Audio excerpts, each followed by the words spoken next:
Chapter 372. When Zhang Tan and Little Flower returned to the courtyard, De Pang, who was squatting on the first floor, saw them and yelled loudly. Zhang Tan was still wondering why De Pang was yelling. Soon, De Pang's old lady came out. "Yo, you're back. Black Charcoal, Little Flower, come in."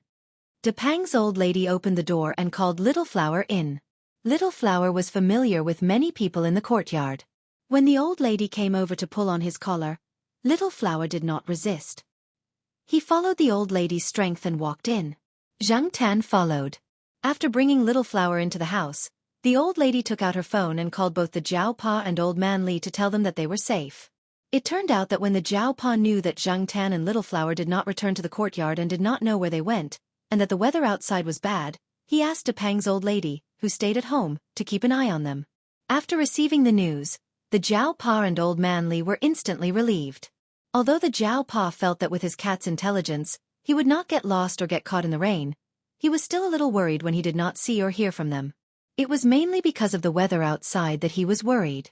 However, now that he knew that the cat and dog had returned home safely and that their fur was dry, he knew that they must have found a place to hide from the rain. If someone helped them, the Jiao Pa planned to go over and thank them. After all, in that kind of weather, not everyone would take in a cat and a dog temporarily. Forget about the cat, but Little Flower's big dog was too big. Since he took it in and didn't have any bad intentions, he really should go and thank him. In the past, there were many cases of people cheating dogs and selling dog meat. A large dog like Bernard Shaw was actually a meat dog in many people's eyes. A meat dog was a dog that was raised to be eaten. The Jiao Pa had seen in the newspaper that people raised or bought such large dogs at a low price. It was no wonder that Old Man Li was so anxious in the hospital. Little Flower was too kind and easily taken advantage of. If he was really sold to be eaten, where would Old Man Li go to cry? 2 days later, on a sunny weekend, Zhang Tan took Jiao Pa to the grocery store. When the shop owner saw Zhang Tan, he was quite surprised. He didn't expect that the cat would bring its owner to his door just because he helped it. The Jiao Pa bought some fruits and went over to express his gratitude. After chatting for a while, he left. Jiao Pa received a call from a student. Something had happened in the laboratory, so Jiao Pa could only bid farewell in a hurry. After the Jiao Pa left, the shop assistant walked over and picked a red grape from the fruit bag and put it in his mouth. "Boss, I didn't expect to get a bag of fruit just by helping a cat. These fruits aren't cheap. They're worth at least a few $dozen. This is a good deal." Sometimes, helping someone with all of one's heart might not be exchanged for sincerity. Sometimes, it would just be a thank you. In this day and age, a thank you was worthless. He didn't expect that this time, he had only let a cat and a dog in to take shelter from the rain, and they had come to thank him and even brought gifts. This family valued the cat quite a lot. The shop owner also tasted a few red grapes and said, "That's why I said that if you think you can help, then help. It doesn't matter if it's a human or a cat. Cast your net wide. As long as there's a big fish, you'll earn a lot." Just by listening to the first part of the sentence, the shop assistant thought that his boss's character had improved. He didn't expect the latter part of the sentence to reveal his true nature. However, the shop assistant still nodded. The boss's words didn't sound good, but it made sense. It was a different interpretation of the phrase, "Good people will be rewarded." It was a straightforward value. However, the shop assistant and the boss didn't expect that they would get more than this. After the Jiao Pa came over to express his gratitude, he told Old Li what he knew. Obviously, Old Li had the same thought as the Jiao Pa. He knew that the grocery store owner had helped them, so he bought gifts to thank him as soon as he was discharged from the hospital. In other people's eyes, it wasn't that big of a deal. Wasn't it just helping a dog? Did they have to go over to thank him? However, just like Zhang Tan's position in the Jiao family, Xiaohua's position in Old Li's heart wasn't small either. At that time, Xiaohua was still injured. If he got drenched in the rain, he would be even more injured. Therefore, Old Li took the gifts and brought Xiaohua to the grocery store. He held the shop owner's hand and thanked him solemnly. "Comrade, thank you for taking care of my Xiaohua." The shop assistant stood at the side and trembled. He felt that this old man was even more exaggerated than the university professor who came last time. What was the gift next to him? Other than fruits, there was a box of American ginseng. It looked quite high-end. The shop assistant didn't know that many people went to visit old Li when he was in the hospital. Every person who went to visit him brought a lot of gifts. There were so many things like ginseng that old Li and his wife couldn't finish them all. This time, they happened to come across this matter, so they brought a box over. After old Li left, the shop assistant sighed to the shop owner again. He casually cast the net and caught 2 fish. "Boss, do you think there will be more big fish?" The shop owner snorted. "You should be content." The shop assistant didn't really think that there would be more developments. He just said it casually. Then, he happily carried the fruits to the back to wash them. He even generously picked a grape and put it in front of the white cat that was squatting on the shelf. The white cat slapped it away with its paw. After another 2 days, the people from the grocery store came again. After Xiaogua found out about this from the Jiao Pa, he wanted to use this matter to film a short film and publicize it. If people saw cats and dogs in trouble in the future, they would be able to help out. After getting the shop owner's approval, Xiaogua brought the people from the working group over. "Is my outfit okay? It's my first time being interviewed, so I'm a little nervous." The shop assistant specially wore clothes that showed off his good temperament and stood in front of the shop owner. "It's passable," the shop owner said. Compared to the shop assistant's nervousness and excitement, the shop owner looked no different from usual. This time, the shop owner didn't want to show too much of his face. The shop owner said that he wanted to show an honest and sincere feeling. The shop owner's face was really not convincing. He didn't want to show his face, so he let the shop assistant do it. However, there were some things that the shop owner had to explain. The shop owner briefly told Xiaogua what happened that day. When Xiaogua asked about the white cat on the shelf, the shop owner told him the truth. Of course, he didn't mention the increase in the price of umbrellas in the heavy rain and the 2 gangsters on the way. That white cat came by itself. I don't know whose it used to belong to. When it came, it was very thin. Now it's much stronger. But since it came, there are no more rats in the shop. The shop owner didn't tie it up. In the shop owner's words, it came by itself. When it wants to leave and feels that it's not good to stay here, it's up to it. Cats are all like this, little heartless. Xiaogua felt that the story of the white cat could be used to create a good image for the shop owner. As for the little heartless comment in the second half of the sentence, it was filtered out. When the shooting was almost done, Xiaogua felt that it was rare for him to come here. Even if the shop owner didn't want to shoot too much, he should at least shoot some scenes of the shop owner. So, Xiaogua asked the shop owner who was sitting calmly next to him, "Boss Huang, do you have any thoughts about this incident?" Boss Huang looked at the camera lens and said seriously, "Cast the net wide and catch more fish." Xiaogua was speechless. He should cut this part out when he went back. Xiaogua had expected to hear something about being kind to others and caring for animals, but in the end, all he got was these 2 sentences. He wanted to establish a good image for others and spread positive energy, not to advertise as a profiteer.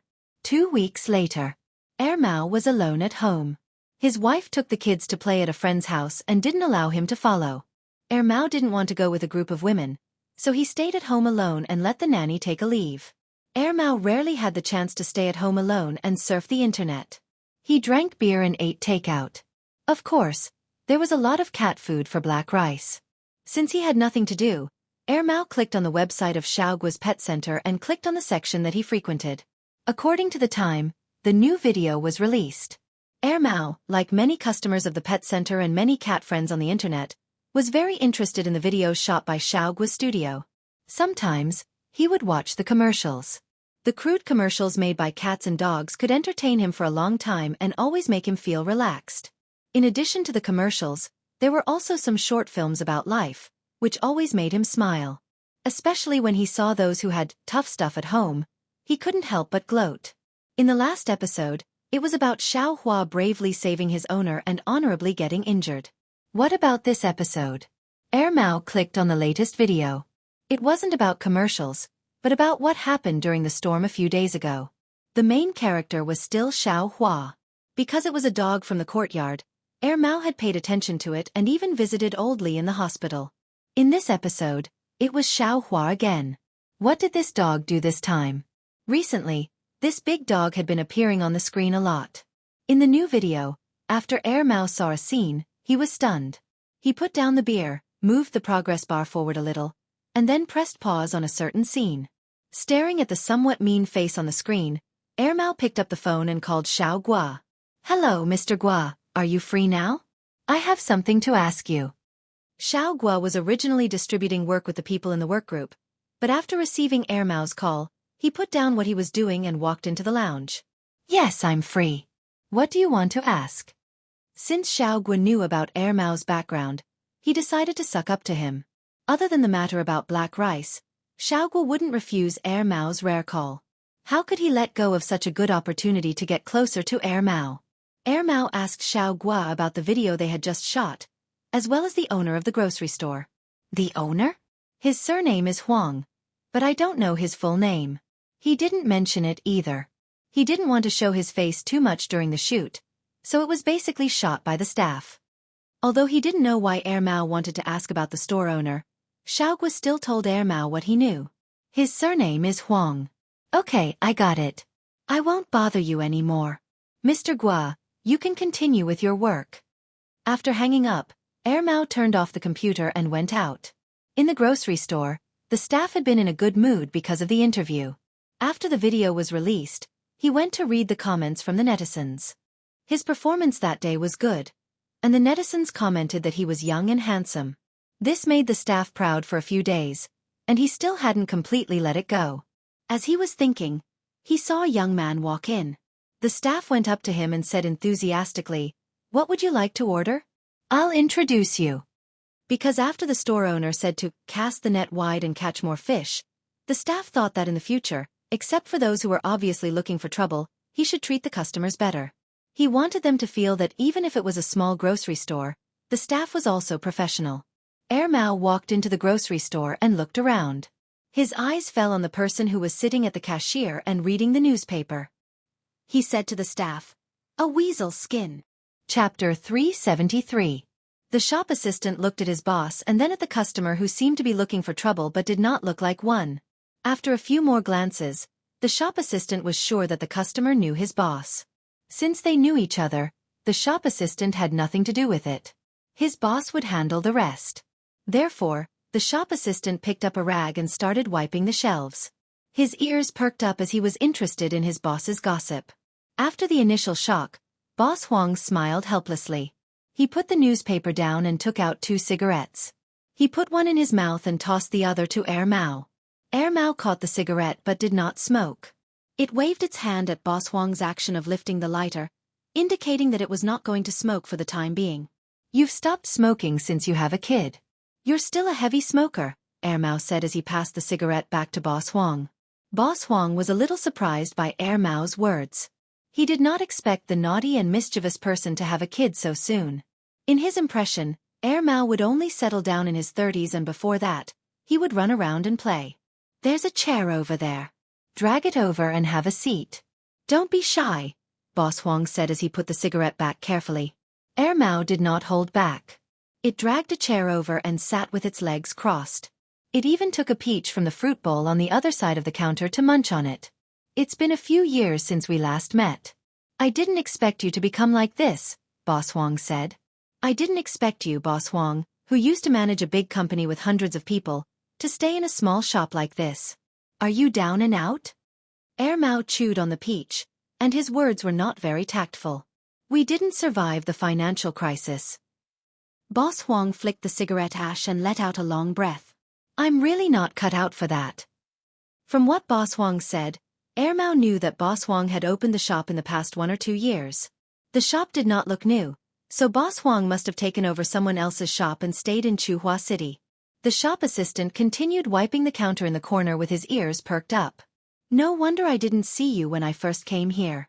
I've been coming here for the past 2 years, but I didn't see you around. After getting married and having a kid, I didn't pay much attention to other things. If it wasn't for that show, I wouldn't have thought you would come to Chuhua City.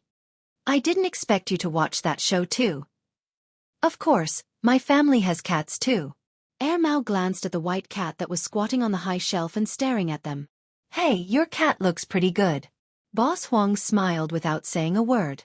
The white cat had been introduced in the show, so he did not need to elaborate further. However, he did not know that Air Mao, who used to hate cats, would raise a cat. Boss Huang also did not expect Mao to find him in the pet show. It seemed that he was not the only one who had changed in the past 2 years. Mao had also changed a lot. In the past, this kid always wore strange clothes and dyed his hair. He looked like a hooligan or a street swindler. Now, he looked like a decent person. After all, he was a father. Mao did not ask too much about Boss Huang's old company. Even though they had not seen each other for a few years, they chatted like old friends. Mao asked why Boss Huang was kind enough to take in Xiao Hua, and Boss Huang told him about it. This time, he did not explain it in an official manner like he did with Xiao Gua and the others. Instead, he told him the truth. I heard that the online show has a lot of viewers, and it costs a lot to advertise it. My little shop benefited a lot from the free advertisement.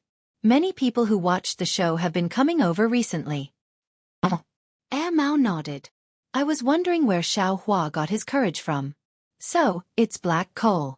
TSK, it wasn't in the video. Black coal? That black cat? Boss Huang recalled and smiled. Back then, the cat was riding on the dog's back. If it wasn't for the cat, the big dog wouldn't have come in. Don't underestimate black coal. It's quite the troublemaker. Mao mentioned something about Zhang Tan. The two of them chatted until dinner time. Mao then stood up and left. Boss Huang wanted Mao to stay for dinner, but Mao declined. I still need to prepare cat food when I get back. I'll buy some side dishes tomorrow. Let's have a drink. Sure. Boss Huang did not reject Mao's offer. After all, it was not like Mao lacked money.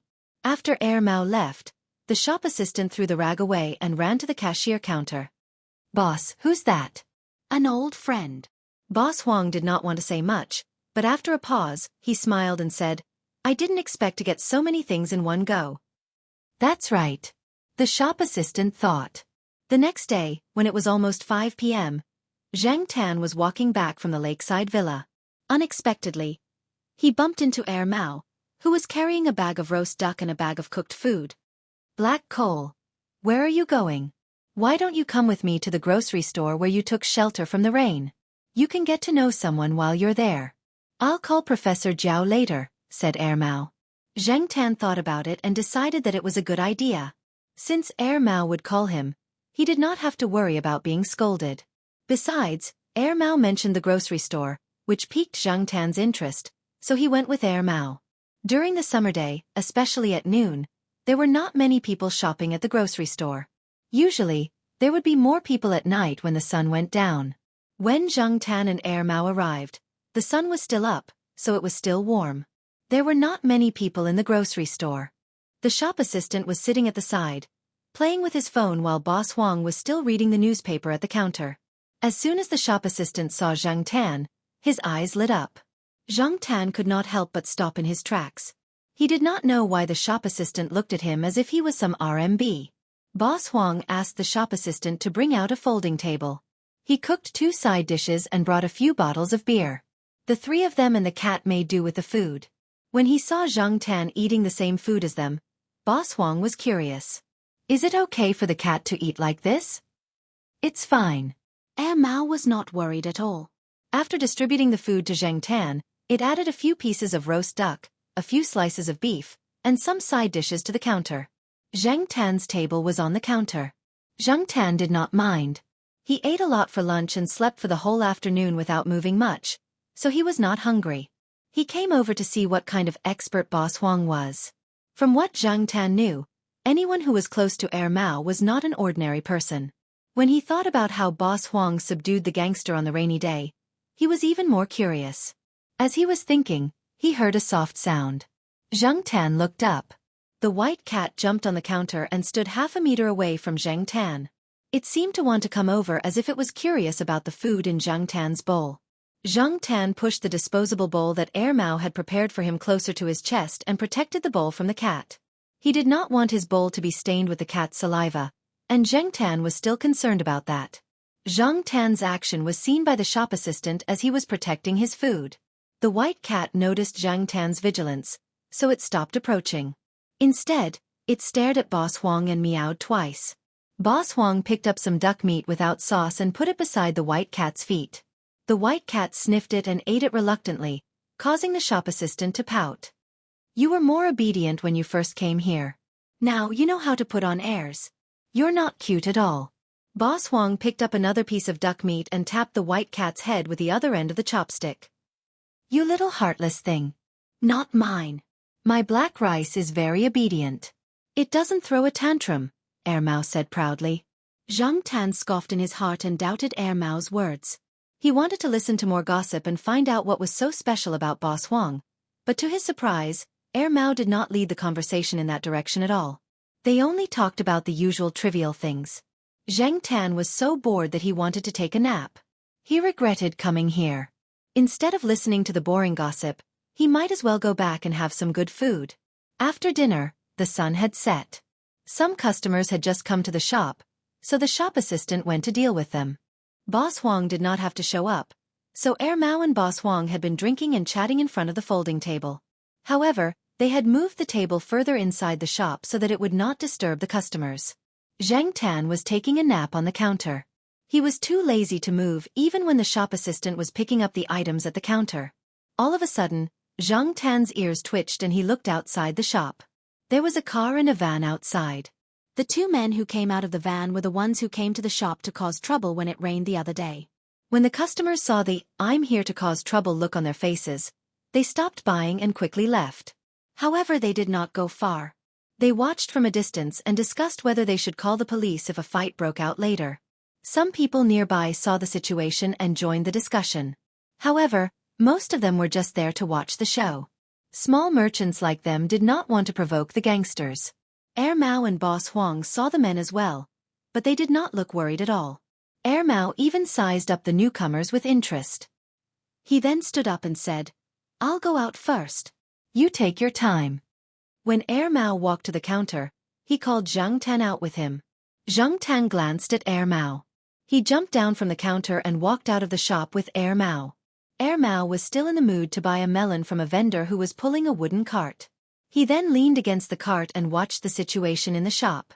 Zhang Tan did not go far. When he saw that Air Mao did not intend to leave, he jumped onto a small three-wheeled vehicle in front of the car and watched the shop. Inside the shop assistant was anxious. He wanted to call the police when he saw that the men were not friendly, but he was stopped by his boss. Boss Huang saw that the shop assistant looked like he was about to face a great enemy but did not run away, so he asked him to stay aside for a while. The shop assistant was actually very dissatisfied with Air Mao. Air Mao and his boss were like brothers when they were eating just now, but now that there was trouble, Air Mao turned around and ran away. Among the 9 men who came, the leader was called Brother Yu. He had a dragon tattoo on his arm, and the word Azure Dragon was beside it as if he was afraid that people would not know that it was the Azure Dragon. Brother Yu walked up to Boss Huang with his underlings. He raised his chin and asked, "Him?" "Yes, Brother Yu. That's him," said the young man whose hand was twisted by Boss Huang. Boss Huang was not in a hurry. He took out a pack of cigarettes and tapped on the cigarette box with his finger. A cigarette popped up and was caught between 2 fingers. The cigarette twirled between his fingers before it stopped. Boss Huang handed the cigarette to Brother Yu and said, "Give it a try?" "Hey, who wants your lousy?" Before the lackey could finish his sentence, Brother Minyu had already taken the cigarette from Boss Huang's lighter. He even lit the cigarette and took a puff of it. "How is it? Not bad, right?" Boss Huang lit one for himself. "I heard that there's a KTV on the street. It's pretty good." "Yeah, the girls there are very hot." Brother Yu nodded and agreed. The lackey did not know what Brother Yu meant. He thought that Brother Yu had his own plans, so he did not say anything. Usually, when Brother Yu was talking, he would not let them interrupt. "This is the right time to go there," Boss Huang said. "Indeed," Brother Yu replied while smoking. The 2 lackeys who had been taken advantage of by Boss Huang before were a little anxious. The atmosphere was different from what they had imagined. The more they looked at them, the more they felt like they were old friends chatting. Didn't Brother Yu say that he did not know this person? Zhang Tan also found it strange. Moreover, when Boss Huang took out the cigarette, Zhang Tan had a very strange feeling. He could not tell what it was, but he just felt strange. Boss Huang chatted for a while more before he said, "All right, I won't keep you from having fun. Farewell. I won't see you out." Brother Yu turned around and left with the cigarette in his mouth. Brother Yu. The lackeys behind him did not understand what their boss meant. They could only follow him and leave. Seeing this, the people who had wanted to watch the show were disappointed. The onlookers also dispersed. All bark and no bite. There was nothing to see. Zhang Tan was standing very close to the car. The rear window of the car was not closed after the Brother Yu entered the car. Therefore, Zhang Tan could clearly hear the conversation inside. Brother Yu, what should we do now? Asked one of the men sitting in the driver's seat. Of course we're going to the KTV on the street. Do you even need to ask? Brother Yu said with a tone that said, You are all idiots. Hearing such an answer, the man choked. This was not what they had planned.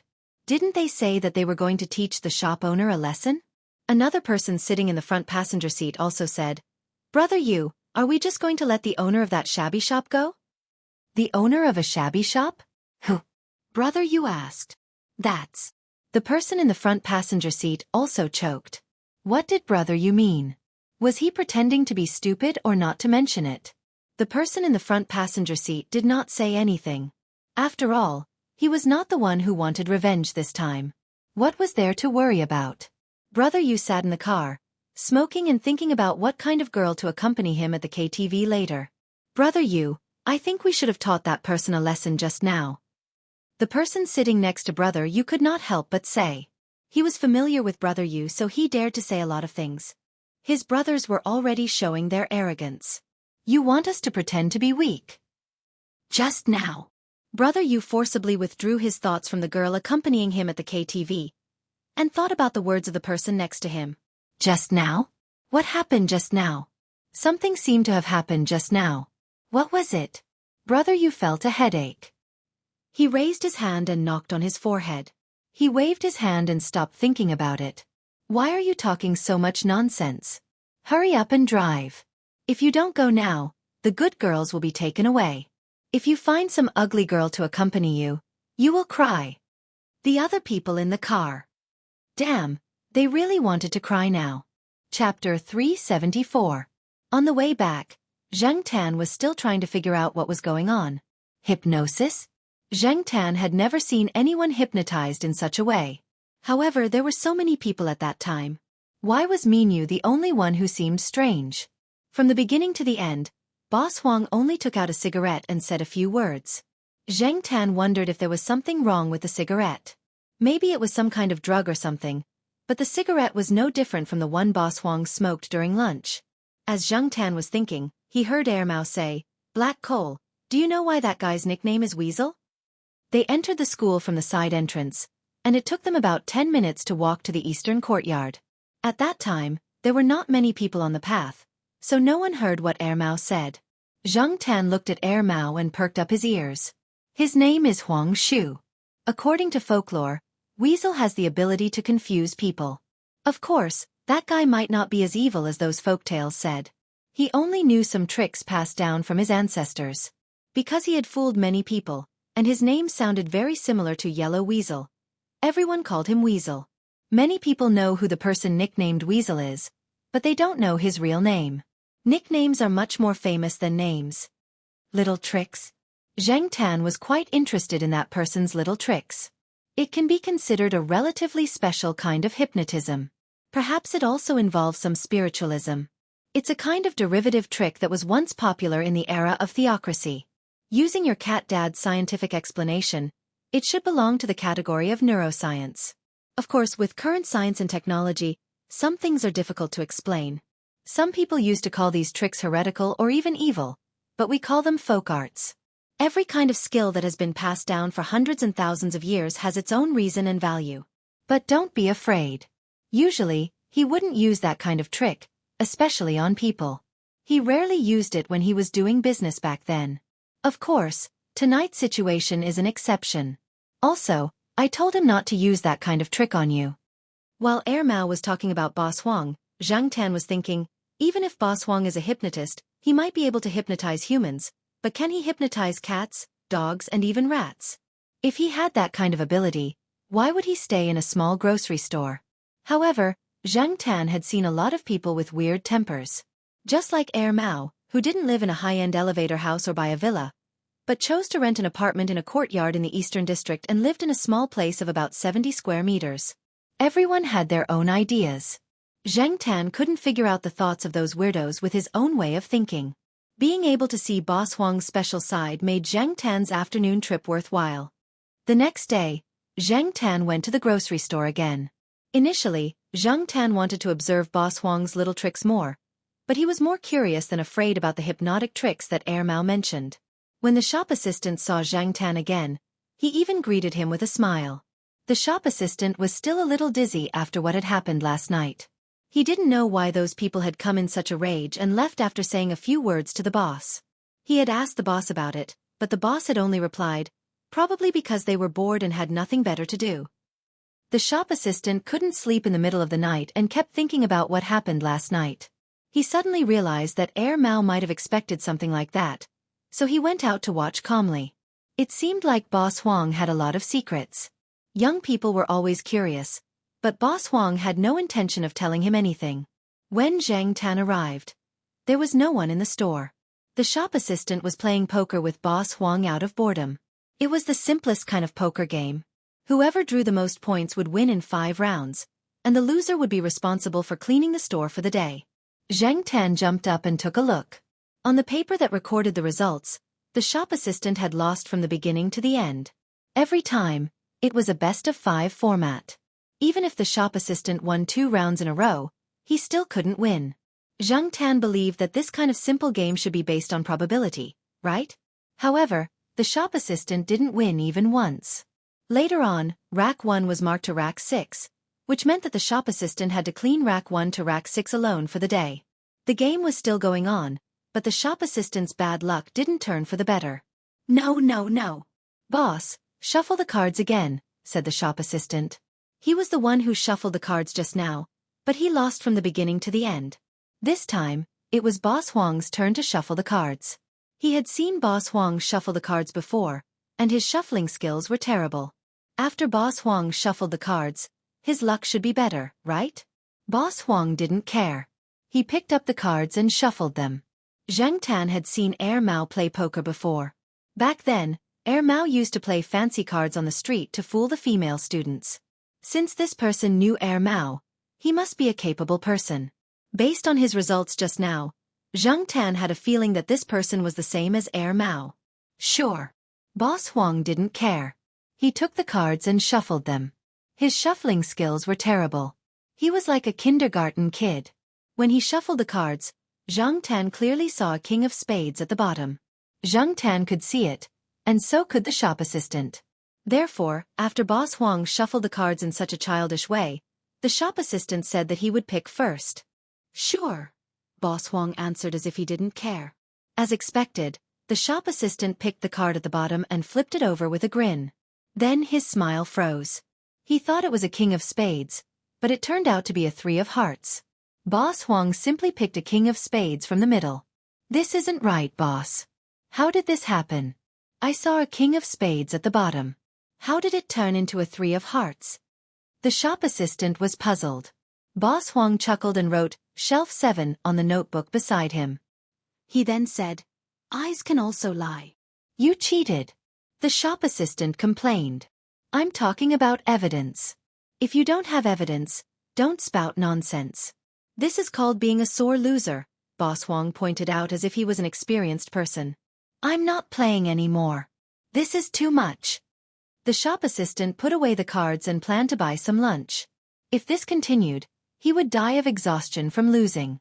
The shop might not be big, but it was tiring to clean all the shelves alone.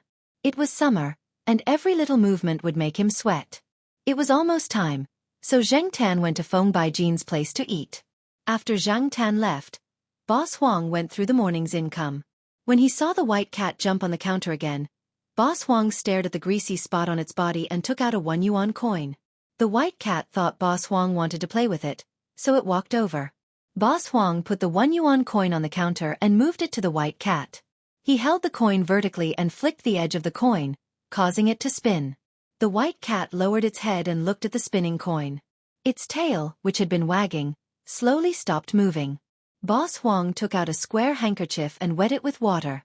He then wiped the greasy spot on the white cat's head. The greasy spot must have been accidentally left on the white cat during breakfast. White fur was always like that, so the slightest stain was very obvious. Other than wiping the greasy spot, Boss Huang also gently wiped the white cat's ears. Usually, the white cat would sit on the shelves, and the shelves would only be cleaned once a week or a few weeks. The grocery store by the roadside was like that. There was a lot of dust outside, and the airflow caused by the passing cars would cause a layer of dust to fall on the shelves if they were not cleaned. The white cat often slept on the shelves, so its body was covered in dust. Boss Huang could not bathe it every day, so he had to wipe it every few days. However, the white cat refused to cooperate. When he wiped its fur and ears, it resisted like its life was in danger. Therefore, Boss Huang often resorted to other methods, such as the current situation. After wiping the cat's ears, Boss Huang casually flipped the white cat's fur. He saw the cat carrying a fat rat in its mouth, so he wondered if it was infected with fleas. Cats had to be stroked, and flipping their fur would make them feel uncomfortable. Many cats would resist, including the white cat, but it did not move at all, allowing Boss Huang to do whatever he wanted.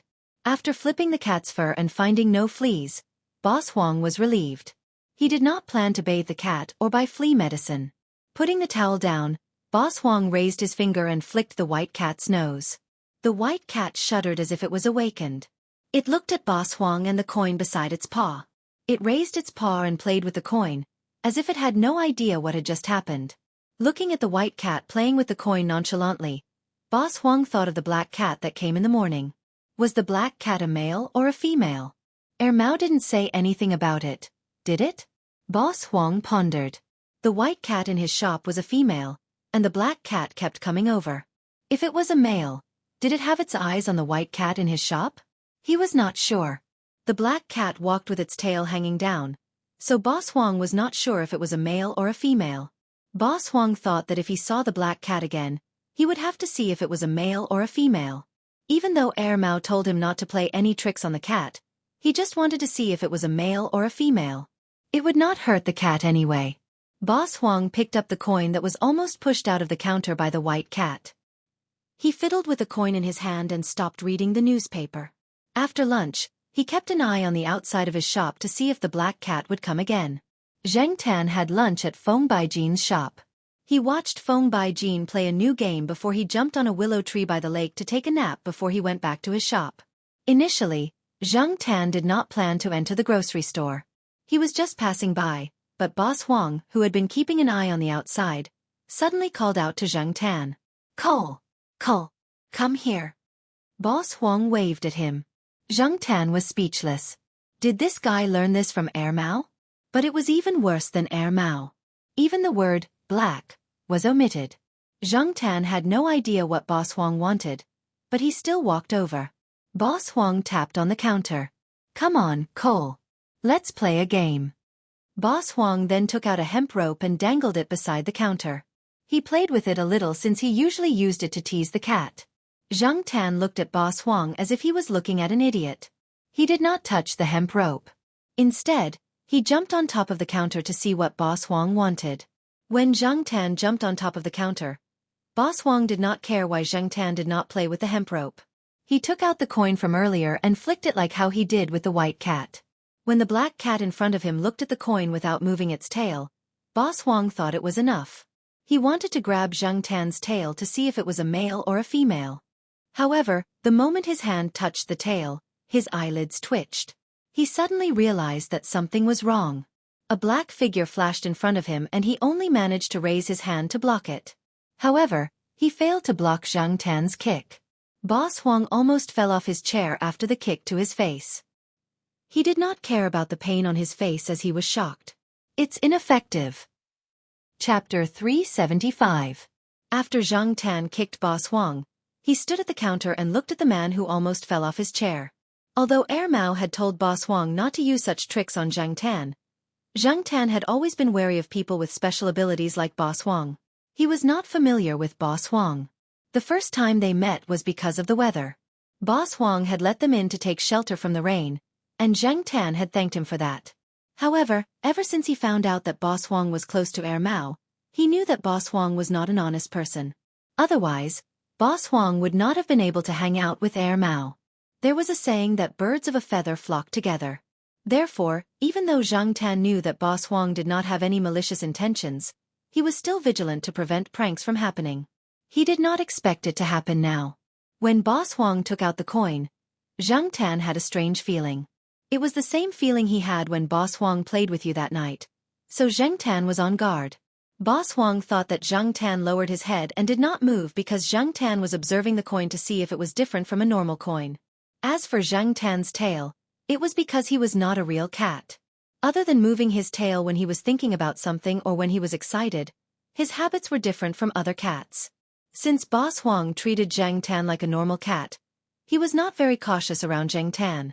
On top of that, he had misjudged the strength of Zhang Tan's kick and even tried to grab the cat's tail like a naughty child. He had a death wish, and because of that, he was kicked. Zhang Tan looked at the shocked Boss Huang. He raised his hand and stepped on the coin that was lying flat on the counter. He then flicked it with all his might. The coin flew out and hit the wall behind the counter with a crisp ding.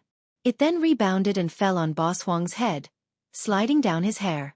Boss Huang caught the coin. After all, he was a person with experience, so he quickly calmed down. Other than the shock from earlier, he was now more curious. Why did it not work? He was very familiar with the tricks he used on small animals such as cats and dogs. He had never encountered such a situation before. Boss Huang was kicked in the face earlier. Fortunately, he dodged in time and blocked some of the force with his hand, so his nose was not hit. Otherwise, he would be bleeding right now. It seemed that this cat was quite strong. No wonder Air Mao said not to provoke it. Boss Huang got up and walked to a shelf where there were mirrors of different sizes. He picked one up and looked at it to check the injuries on his face. Since it was not a big problem, he did not bother about it anymore. The minor injuries on his face would heal in no time. Zhang Tan had been paying attention to Boss Huang's movements. From the moment the man walked to the shelf, picked up the mirror, walked to the side to get the cup, and poured the tea leaves into the cup, Zhang Tan had a strange feeling at least 3 times. The first time, Boss Huang even turned around to look at Zhang Tan for a few seconds. The second time, he only glanced at Zhang Tan twice. The third time, he did not look at him, but he did pay attention to Zhang Tan from the corner of his eyes. After that, Zhang Tan did not feel it anymore. Seeing that it was almost time, he left the grocery store and went home. After dinner, Air Mao went to the grocery store to chat with Boss Huang. Boss Huang told him about Zhang Tan's incident that day. "Didn't I tell you not to provoke that cat for no reason?" Air Mao frowned. "I just thought of it on the spur of the moment. I didn't plan to do anything to it. I just wanted to see if it was a male or a female, but I didn't expect to get kicked." Boss Huang sighed. "Speaking of which, that cat is really weird." Air Mao knew what was going on in Boss Huang's mind. Boss Huang had inherited some folk skills from his ancestors, and he had never failed to use them. Today, however, Zhang Tan had given him a hard time. Boss Huang's senses were very sharp. Wherever his target's attention was, he would strike from there. It was impossible to guard against it. Be it humans, cats or other animals, they had all fallen for his tricks before. Zhang Tan's behavior today was undoubtedly a slap to Boss Huang's face. Of course, Boss Huang was not a petty person who would seek revenge for the slightest grievance. If he could not take down Tang Ling, it was either because his skills were not up to par, or his tricks were useless against Tang Ling. If it was the former, it would take a long time for him to improve his skills, and he would not be able to succeed in a short period of time. As for the latter, it was not up to Boss Huang to decide. No matter how hard he tried, it would be futile because Tang Ling was absolutely immune to it. Boss Huang was glad that it was just a cat and not a human that had a grudge against him. Since he had thought it through, he stopped testing Zhang Tan after a few more attempts, and Zhang Tan did not feel that weird feeling anymore. "Sometimes, I really feel that the cat isn't a cat. It just looks like one. I'm not superstitious. Using the academic explanation from those old guys who study spiritualism, I think it's a supernatural phenomenon." "What do you think?" Air Mao asked. Boss Huang shrugged and lit a cigarette. He took a few puffs and said, "Nothing. No matter how supernatural it is, I'll just take a look at it. I'm too lazy to study it. I still have to stock up on supplies." Air Mao chuckled and recalled for a while. "Back then when I first met that guy, I stuck a talisman on his head. Ahem. Boss Huang choked on Air Mao's words. And then, I almost ruined his handsome face. Every time Air Mao recalled the incident, he would think that he was an idiot. Fortunately, he covered his head with his jacket, so he did not fall for it. Boss Huang chuckled. He felt better after that. For the next few days, Zhang Tan did not go to Air Mao's shop.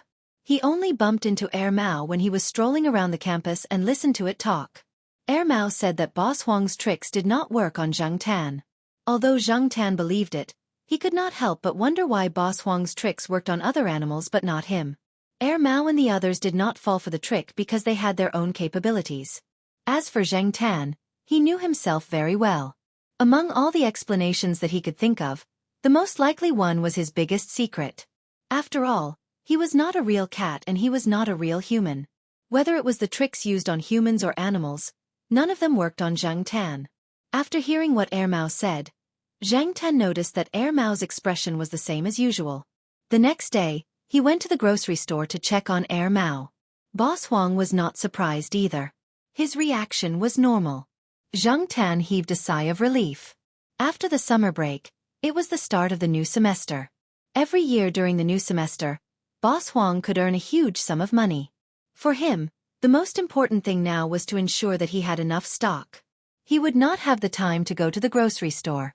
With his experience from last year, Boss Huang knew how much stock he needed and what kind of goods he needed. As for other matters, he was too lazy to care. In his words, he would be an idiot if he did not earn the money. After all, the stores nearby were busy with the new semester. Boss Huang had a second-hand pickup truck. As a hybrid between a sedan and a truck, it was very practical for him to use both passenger and cargo vehicles. Air Mao had nothing to do at home. His wife was at home taking care of the kids and he had a nanny around, so he was usually quite free. After knowing that Boss Huang was going to the grocery store, Air Mao wanted to go out with him. When Air Mao and Boss Huang talked about it, Zhang Tan was listening beside them. Air Mao wanted to go with Boss Huang to get some fresh air and he also wanted to follow Boss Huang to see some folk artists that Boss Huang knew. Are there a lot of folk artists out there? Zhang Tan rarely left the area. Even if he did go out, he would just look at the scenery outside through the car window. He would not pay attention to other things. His understanding of many places only existed on the internet and maps. Even though he had lived in Chuhua City for 6 years, the places he went to were limited. When he first came to the East Side courtyard, Zhang Tan even followed the delivery truck from Dongyuan supermarket for fun. After the delivery truck was replaced, he did not follow the truck anymore. The new driver was too sneaky, so Zhang Tan did not trust him very much. Air Mao told Boss Huang about going with him to the grocery store. He looked at Zhang Tan beside him and asked if Zhang Tan wanted to go with him. Of course, Zhang Tan wanted to go, but he still had to inform the Jiao Pa and leave the task to Air Mao.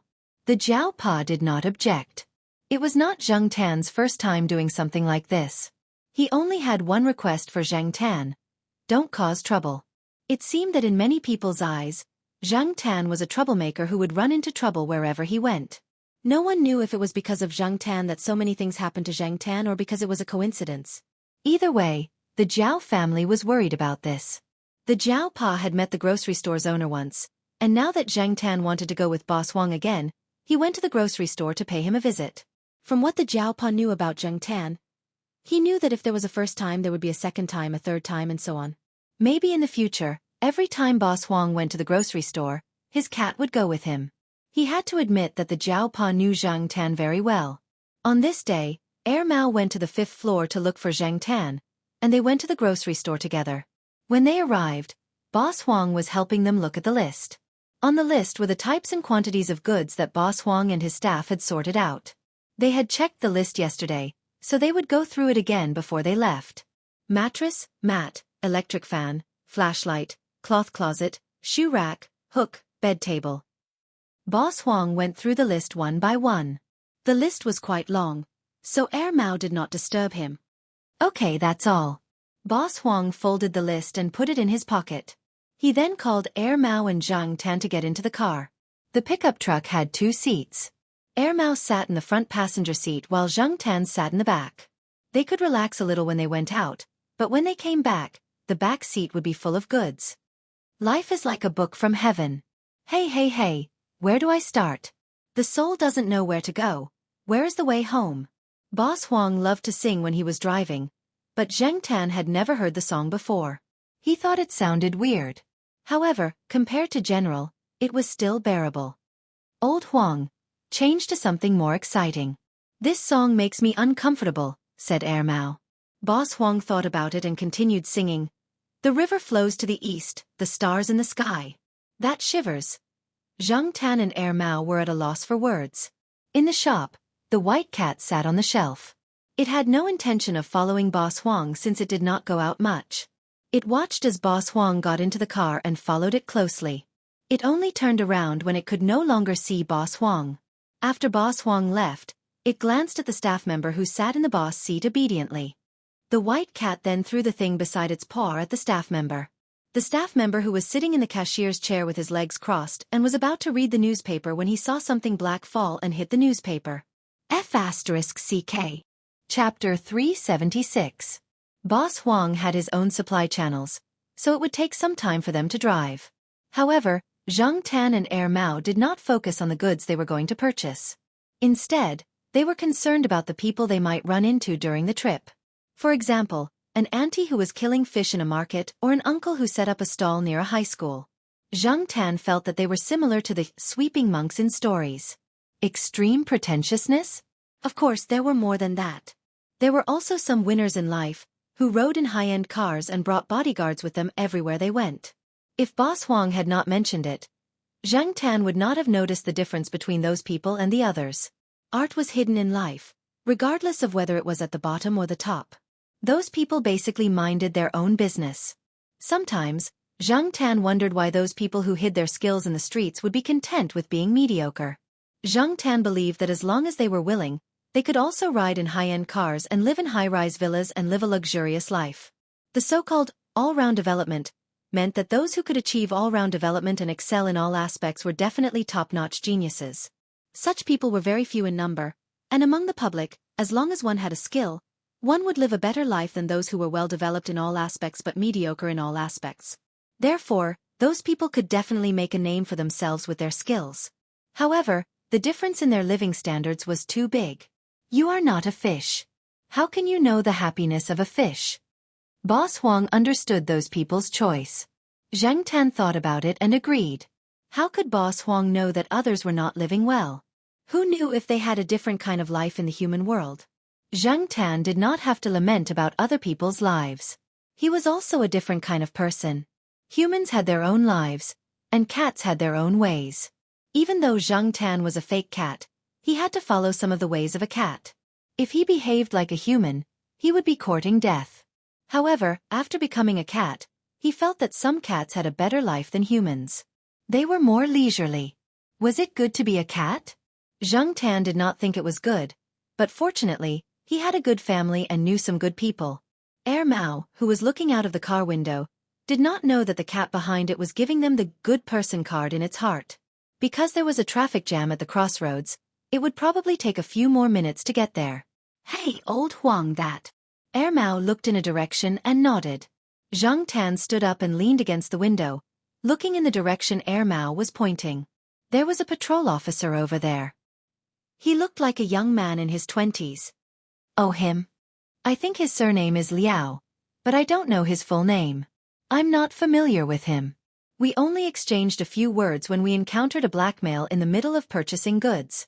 He's quite a capable young man, Boss Huang said.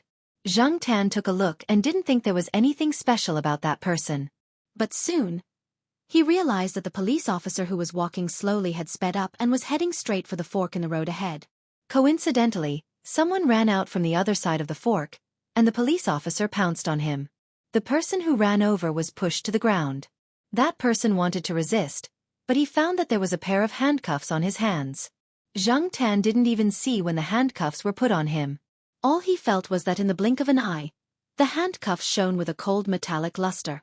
If it weren't for Air Mao and Boss Huang's conversation, Zhang Tan wouldn't have noticed the handcuffs at all. Even if he did, he wouldn't have been able to see it clearly. When the police officer lifted the person up, two other officers ran over from the other side of the road, panting heavily. They were also police officers.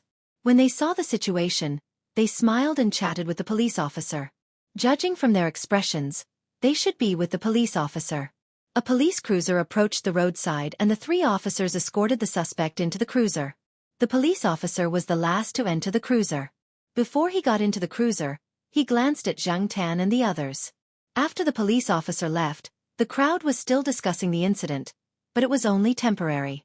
When Zhang Tan and the others finally drove through the crossroads, the surroundings returned to normal. The passers-by didn't know that there was a short confrontation between the police and the robbers at the fork in the road. If you run into any trouble in this area in the future, you can look for him. He might not be very enthusiastic, but he has a good heart, said Boss Huang. A capable person might not have a good heart. Zhang Tan knew that. Even those in uniform might not have a good heart, but since Boss Huang said so, Zhang Tan believed that the young officer should be a good person. What did Boss Huang say just now? His surname is Liao? Zhang Tan memorized the name in his heart. He did not know if he would need the officer's help or not, but since the officer was capable enough to catch Boss Huang and Mao's attention, he must not be an ordinary person. Therefore, Tang Ling memorized the name. At the same time, he carefully identified the buildings and street signs in the area to get a general idea of where he was. Boss Huang had only been in Chuhua City for a year or two, so he was not familiar with many places and people. Therefore, the number of people Tang Ling could identify was limited. If Tang Ling was in the city he used to live in, he could name a bunch of people, including those he was close to and those he hated. Even so, Zhang Tan was shocked.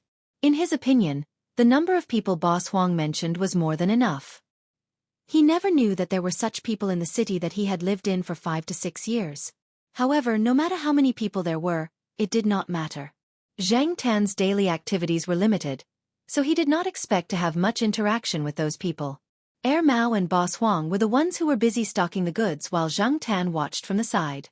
There was nothing he could do to help. He could not help with the moving of the goods, nor could he verify the goods. Even if he could not show it. When they returned to the grocery store, it was already 4 o'clock in the afternoon.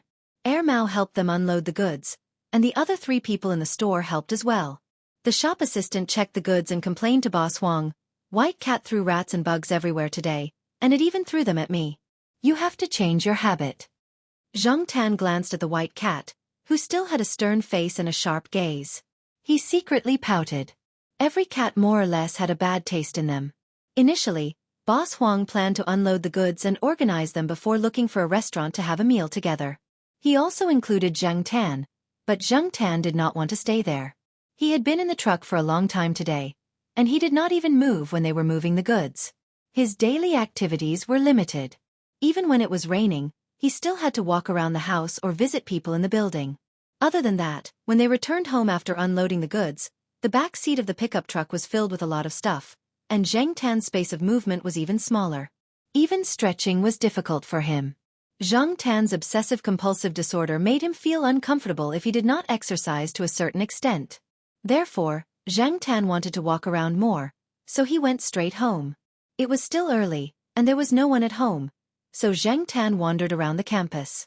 School was about to start, and there were a lot of new young faces in the campus. They were obviously freshmen, and only freshmen would be so fresh that they would want to take a few pictures of everything they saw. Zhang Tan was wondering if he should tease the freshmen during the freshmen's military training when he saw Old Man Lon walking with his hands behind his back, humming an opera tune. Perhaps he was in a good mood, but the old man walked with a light head. He must have gone to one of his old friends to brag. Zhang Tan did not plan to go over, but when Old Man Lon saw Zhang Tan, he smiled widely, and Zhang Tan shook his beard. "Where's Black Charcoal? Out for a walk again?" As he spoke, Old Man Lon waved at Zhang Tan, gesturing for Zhang Tan to go over. So enthusiastic. Zhang Tan had not seen Old Man Lon for a few days. Sometimes, when Zhang Tan came out in the morning, Old Man Lon would go out before him. In the afternoon, Zhang Tan rarely went home, and when he came back in the afternoon, Old Man Lon had already gone home. Zhang Tan hesitated and slowly walked over to Old Man Lon. Looking at Old Man Lon's clothes, he should have been to the small garden. There was still mud on his shoes, so it was from the small garden. The mud in the small garden was different from the one in school, and Zhang Tan could tell. "Black Charcoal, the treasure you gave me is going to bloom." Old Man Lon said excitedly as Zhang Tan walked over. Treasure? Zhang Tan tried hard to recall when he had given the old man any treasure, but the person who spoke was Old Man Lon. To Old Man Lon, the treasure was naturally the orchids. After thinking for a few seconds, Zhang Tan remembered that he had given Old Man Lon 2 orchids 3 years ago. It was only the beginning of September, and the orchids were going to bloom? Zhang Tan remembered that when he went to Chi Da's house to find the orchids, it was after the National Day holiday. Of course, the blooming period might not have been that time. Zhang Tan did not know much about it, but seeing Old Man Lon so happy and knowing that the orchids were going to bloom, it was not a waste for him to bring them back from so far away. If Old Man Lon did not mention it today, Zhang Tan would have forgotten about the orchids he brought back 3 years ago. Old Man Lon was still talking about the orchids he raised. Zhang Tan did not care about them anymore, but since Old Man Lon mentioned it, Zhang Tan recalled the situation when he first found the orchids, and his curiosity was piqued. He did not know if the orchids raised by Old Man Lon were the same as the orchids Zhang Tan found in the mountains. If the orchids were no different from the usual ironbone, then it would be boring. However, to make Old Man Lon so excited, it must be different from the usual ironbone. Back then, Zhang Tan could stare at the orchids in a daze, and he did not know if he would do the same now. Zhang Tan followed Old Man Lon to the small garden. Zhang Tan looked at the 5 flower buds, and according to Old Man Lon, they would bloom in 2 or 3 days. Zhang Tan sniffed the scent. It was familiar, and the scent was similar to when he first encountered the orchids in the mountains, so it should be right. Old Man Lon was afraid that Zhang Tan would eat the flowers like the sheriff, so he wanted to say something, but when he saw Zhang Tan backing away, he did not say anything. After all, Zhang Tan did not have a record of wasting flowers like the sheriff, and the flowers were brought back by Zhang Tan, so Old Man Lan's attitude towards Zhang Tan was much better. If it was the sheriff who appeared here, Old Man Lon would have chased him away. Old Man Lon protected the flowers well. There was a flower shed and barbed wire here, so it would not be a problem to keep the sheriff away. There were no longer 2 pitiful sprouts in the flower pot. Zhang Tan did not count how many there were, but there were at least 10 or 20. Black charcoal, is this flower good? Old Man Lon looked at the orchids and became excited again.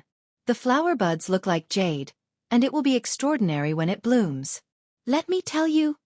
Zhang Tan turned and ran as soon as he heard those words. When Old Man Lon finished speaking, he looked around and found that Zhang Tan was long gone. Zhang Tan thought that the flower buds would bloom soon, but when he went downstairs 2 days later and met Old Man Lon, he found that the old man was not so happy. If the orchids had bloomed, Old Man Lon would not be like this. Chapter 377. Why was it so urgent?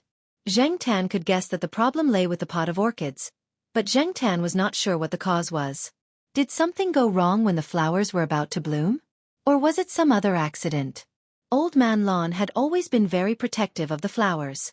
Moreover, when Zhang Tan went over that day, Old Man Lon basically did not allow other people or animals to get close. Zhang Tan was just the discoverer of the orchids, so Old Man Lon was especially kind to him. If it was not because of other people or things, could it be the problem with the orchids themselves? Zhang Tan knew that although the orchids looked very similar to ordinary adamant and heart orchids, it was difficult to tell them apart just by looking at the leaves. Even Old Man Lon, who had been studying them for decades, did not notice anything wrong when he first saw them. It was only after careful study that he realized the difference. In order to find out the reason, Zhang Tan squatted in front of Old Man Lan's door. When Old Lady Zhai was not at home, the door of Old Man Lan's house was basically closed. While Zhang Tan was squatting in front of the door, Mao, who went out to throw the rubbish, looked at Zhang Tan inexplicably. He did not understand why Zhang Tan was squatting there. Zhang Tan ignored him. Finally, at around 10 o'clock, Old Lady Zhai came back from outside. After opening the door, Zhang Tan followed her in. Old Lady Zhai went into the kitchen to cook. She was not worried that Zhang Tan would cause trouble in the house. For the past few years, Zhang Tan had never caused trouble here, so Old Lady Zhai was not worried. Old Lady Zhai came out with a small plate of fish balls. She saw Zhang Tan looking for Old Man Lon from room to room. She knew that he was looking for Old Man Lon. Old Lady Zhai smiled and said, "He went to the library. Recently, because the pot of orchids has not bloomed, he has become anxious. Sigh, when it comes to flowers, he is so stubborn." The flowers had not bloomed? Old Man Lon had said that the flower would bloom in 2 to 3 days. Zhang Tan had seen it that day as well. The flower bud did look like it was about to bloom, but for some reason, when it was about to bloom, there was no follow-up reaction. The old lady nagged at Zhang Tan as she washed the vegetables.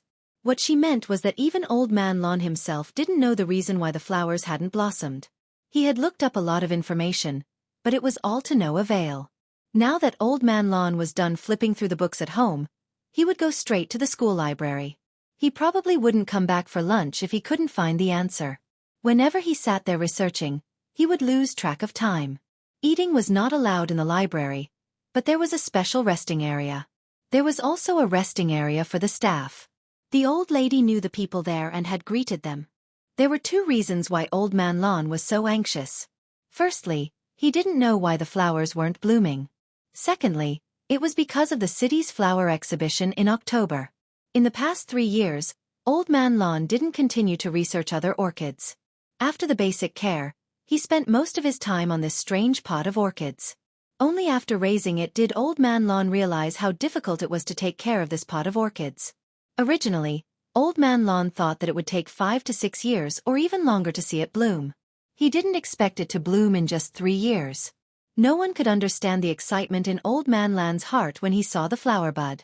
In the past 3 years, people said that Professor Lon had gone crazy over a pot of cheap orchids and laughed behind his back. In the past, during the National Orchid Exhibition every year, Old Man Lon would bring out 1 or several pots of orchids. Each pot of orchids was exquisite. Every pot of orchids brought out would be sold at a high price. It was normal for the price to be around $1 million. Many people in the orchid industry knew Old Man Lon's name. Because of this, everyone also knew that Old Man Lon didn't attend the Rambo exhibition for 3 years because of a pot of cheap orchids. Many people told Old Man Lon that since he had a lot of exquisite orchids on hand, why didn't he bring them out for everyone to admire? Even if he had already rewarded them before, he could still reward them again. Didn't they know that the price of orchids in his hands would increase every time he was rewarded? Unfortunately, Old Man Lon was stubborn. His thoughts were all on the pot of orchids that Zhang Tan brought back. He wanted to take care of this pot of orchids and see what was different about its flowers. As for other things, he didn't want to bring out an orchid that had already won an award for exhibition.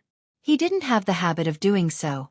In the past few years, he didn't raise any new varieties, so he didn't participate in the Rambo exhibition. Old Man Lon didn't really care whether this pot of orchids was exquisite or not. He just wanted to know the difference between this pot of orchids and ordinary iron bone. Once he got into this alley, Old Man Lon wouldn't come out. No one could persuade him otherwise. A few days ago, Old Man Lon promised the organizer of the flower exhibition that he would bring out a few pots of orchids to participate in the flower exhibition. In addition to the pots of exquisite orchids that Old Man Lon currently had, this pot of orchids was also part of Old Man Lon's plan. He wanted to let more people see this pot of orchids that seemed to have mutated naturally. But now, there were obviously buds. It looked like it would bloom soon, but it didn't. Although it was still September, if it didn't bloom until October, Old Man Lon would feel that it was a pity to miss the flower exhibition. Listening to old Madame Zhai's nagging, Zhang Tan thought in his heart, was it not time for it to bloom yet? 3 years ago, when Zhang Tan found it, it was already October. It was after the National Day holiday. Could it be that this flower had to wait for a while longer? Different orchids had different flowering periods. When there were many varieties, the flowering period was also very different. Even the Jianlon Sushin had different flowering periods. Old Man Lon walked back and forth between his home, the small flower garden, and the library every day. He took photos every day and made a detailed record. He didn't find the answer, so he recorded it first and looked for the answer when the time came. At the same time, Old Man Lon also looked for like-minded people in the school who had studied orchids to come over and help. Unfortunately, they didn't have a solution and didn't dare to try it easily. The only thing that made Old Man Lon feel better was that those who saw the pot of orchids buds would praise it endlessly. After all, the point of view of the expert's appreciation was different from Zhang Tan's point of view. Therefore, for a period of time, every time Zhang Tan passed by the small flower garden and jumped over the wall to look inside, he would find that the pot of orchids was placed in the place where several old men were gathered. Sometimes they would quarrel for a long time because of a few opinions. They thought the same as Old Man Lon. They felt that this pot of orchids was probably a naturally mutated variety of iron bone and was worth studying. However, the problem of not blooming now was that everyone had their own reasons and opinions. Some orchids needed a longer time from bud to flower, 1 or 2 months or even half a year. However, now that the pot of orchids' buds had grown to such a state, anyone who looked at it looked like it would soon bloom, but it had been frozen here. In short, no matter what the reason is, as long as the flower bud is healthy and normal, it's a good phenomenon, said an old man. They couldn't find a solution, but the orchids were still healthy now. It was just that the bud didn't bloom. It was better than having a disease. If that was the case, there was really no way. It was rare for everyone to be so hopeful this time. Under everyone's anticipation, September quietly passed, and the freshmen's military training also ended. The weather was no longer as hot as before, and there was already a hint of autumn. However, the weather in Chuhua City was always unpredictable. One day, they could wear a short-sleeved vest, and the next day, they could wear a double-layered jacket. Who knew? Many of the freshmen who couldn't adapt to the weather might even catch a cold. The change in weather didn't cause any ripples in the hearts of the old men. Old Man Lon was no longer as anxious as before. He felt that perhaps this was the will of the heavens. Looking at the date of the flower show, the pot of orchids' buds remained in the same state as a month ago. Old Man Lon thought that this flower probably had no fate with the flower show. Over the past month, Old Man Lon had asked many of his friends in the circle for help, but they were still helpless. However, it was precisely because of this that everyone in the circle of orchids knew that Professor Lon, a big shot in the circle, was raising a pot of very unusual ferrous bone. The leaves of this flower looked very similar to ordinary ferrous bones, but the bud was like jade. It should be an extraordinary product. It was just that the bud had remained in the same state for a month, and it hadn't bloomed until now. Now, no one laughed at Old Man Lon for using 3 years of effort to take care of this pot of orchids that were rumored to be quite cheap. Instead, they were looking forward to when it would bloom so that everyone could see it. On this day, when Zhang Tan went downstairs, he found that the door of Old Man Lan's house was ajar. The old lady was cleaning inside. Zhang Tan squeezed through the door and entered. After seeing Zhang Tan, Old Lady Zhai had someone to nag again. She started nagging at Zhang Tan. It was nothing more than the orchids. Only this could make Old Man Lon so stubborn, and the old lady nagged. That pot of orchids has bloomed. They are all squatting in the small flower bed.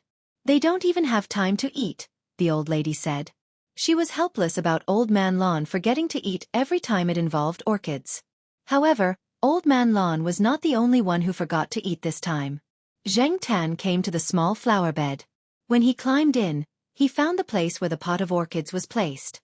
There were already 7 old men with white or silver hair squatting in front of the pot of orchids. The 7 old men were all squatting in front of the pot of orchids. They seemed to be in a daze. Were they playing the role of the 7 dwarfs? Zhang Tan cursed in his heart. In addition to these 7 old men, there was also a cat squatting beside them. It was unknown when the sheriff came. As there were 7 old men here, the iron wire door outside was not closed. The sheriff, who loved to nibble on flowers, came in when the 7 old men were not paying attention. The 7 old men only cared about looking at the flowers. They did not notice that there was a dangerous person squatting beside them. What was even more strange was that the sheriff, who had an inexplicable obsession with nibbling on flowers, only squatted by the side obediently and did not take a bite. The 7 old men and the cat squatted there just like that. No one knew how long they had been squatting there. Zhang Tan felt pain in their legs. He was afraid that these old men would fall down after squatting for too long. With that thought in mind, Zhang Tan walked over. Zhang Tan knew from the smell that this was the same flower he saw in the mountains years ago. The 5 flower buds had all bloomed. It was the same flower as the one in Zhang Tan's memory. It gave off a jade-like feeling. If he did not know that this was a real flower, he would probably think that it was carved out of jade. Back then, Zhang Tan was stunned by the flowers. Now, these 7 old men and the sheriff were probably stunned by the flowers. Zhang Tan thought that although these flowers were very good, compared to the ones he saw in the mountains, there was still a gap. The fact that Zhang Tan was not stunned right now was the best proof. Of course, it could also be that Zhang Tan had developed an immunity to this. It was not a good idea to stay like this. Zhang Tan squatted by the side and looked at the 7 old men and the cat staring at the flowers. He yawned loudly and even let out a long ah sound. Finally, Someone came back to their senses. The sheriff also came back to his senses. "Hey, quick, it's the sheriff!" one of the old men shouted. The old men did not continue looking at the flowers.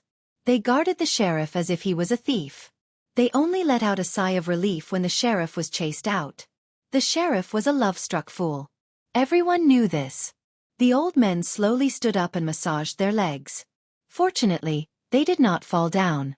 Their legs were just a little sore from squatting for too long. Looking at the time, everyone realized that they had unknowingly stared at the flowers for so long. Old Man Lawn also began to chase them away. He treasured this pot of flowers. 3 years were not in vain. 3 years were not in vain. Old Man Lawn was so excited that his eyes turned red.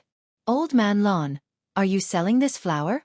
"Name a price, I'll buy it," one of the old men said. "Don't, Old Man Lawn. You should keep this flower for yourself." "There's no rush to sell it," another old man said. Yeah. It's a good flower. You should keep it for yourself for a few more days," the others echoed. Although they said that, they were all thinking about when to talk to Old Man Lawn in private. Rare. This flower was very rare. When they left, the old men kept looking back at them. They did not want to take their eyes off the pot of orchids. "Hey, Old Man Lawn, this flower of yours should be a natural mutation. I've never seen anything like it.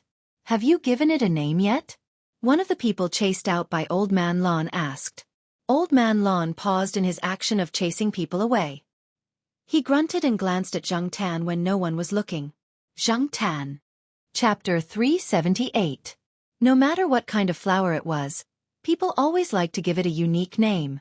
It would make it sound deep and tasteful, fresh and artistic, or cool and crazy. For example, White Crown Lotus Cauldron, Old Cloud, Flying Phoenix, Tang Dynasty Golden Age, Damery Jade Art, and so on. Once a name was given, it would instantly make people feel that it was high-end and classy. As the person who discovered this pot of naturally mutated orchid in the eyes of his friends, Old Man Lawn would naturally name it according to the rules of the martial arts world. However, when Old Man Lawn received the orchid from the Jiao family 3 years ago, he had discussed it with Jiao Pa. At that time, the Jiao family didn't care much about this pot of orchid and didn't know how to grow flowers.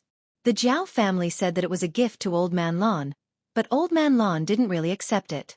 At that time, he just wormed his way into the pot and kept it for himself. The Jiao family had already forgotten about it. However, it was different now. Even insiders could tell that this pot of orchids was not cheap, and there were indeed many natural variants. However, this kind of variety that could make people stunned, immersed in it, and feel refreshed when smelling it. It was a variety that left people with a lingering fragrance in their nostrils for days on end. If they really wanted to appraise it, it would probably reach a new high. Some people had already set it at 10 million yuan in their hearts. The price was something that others were passionate about.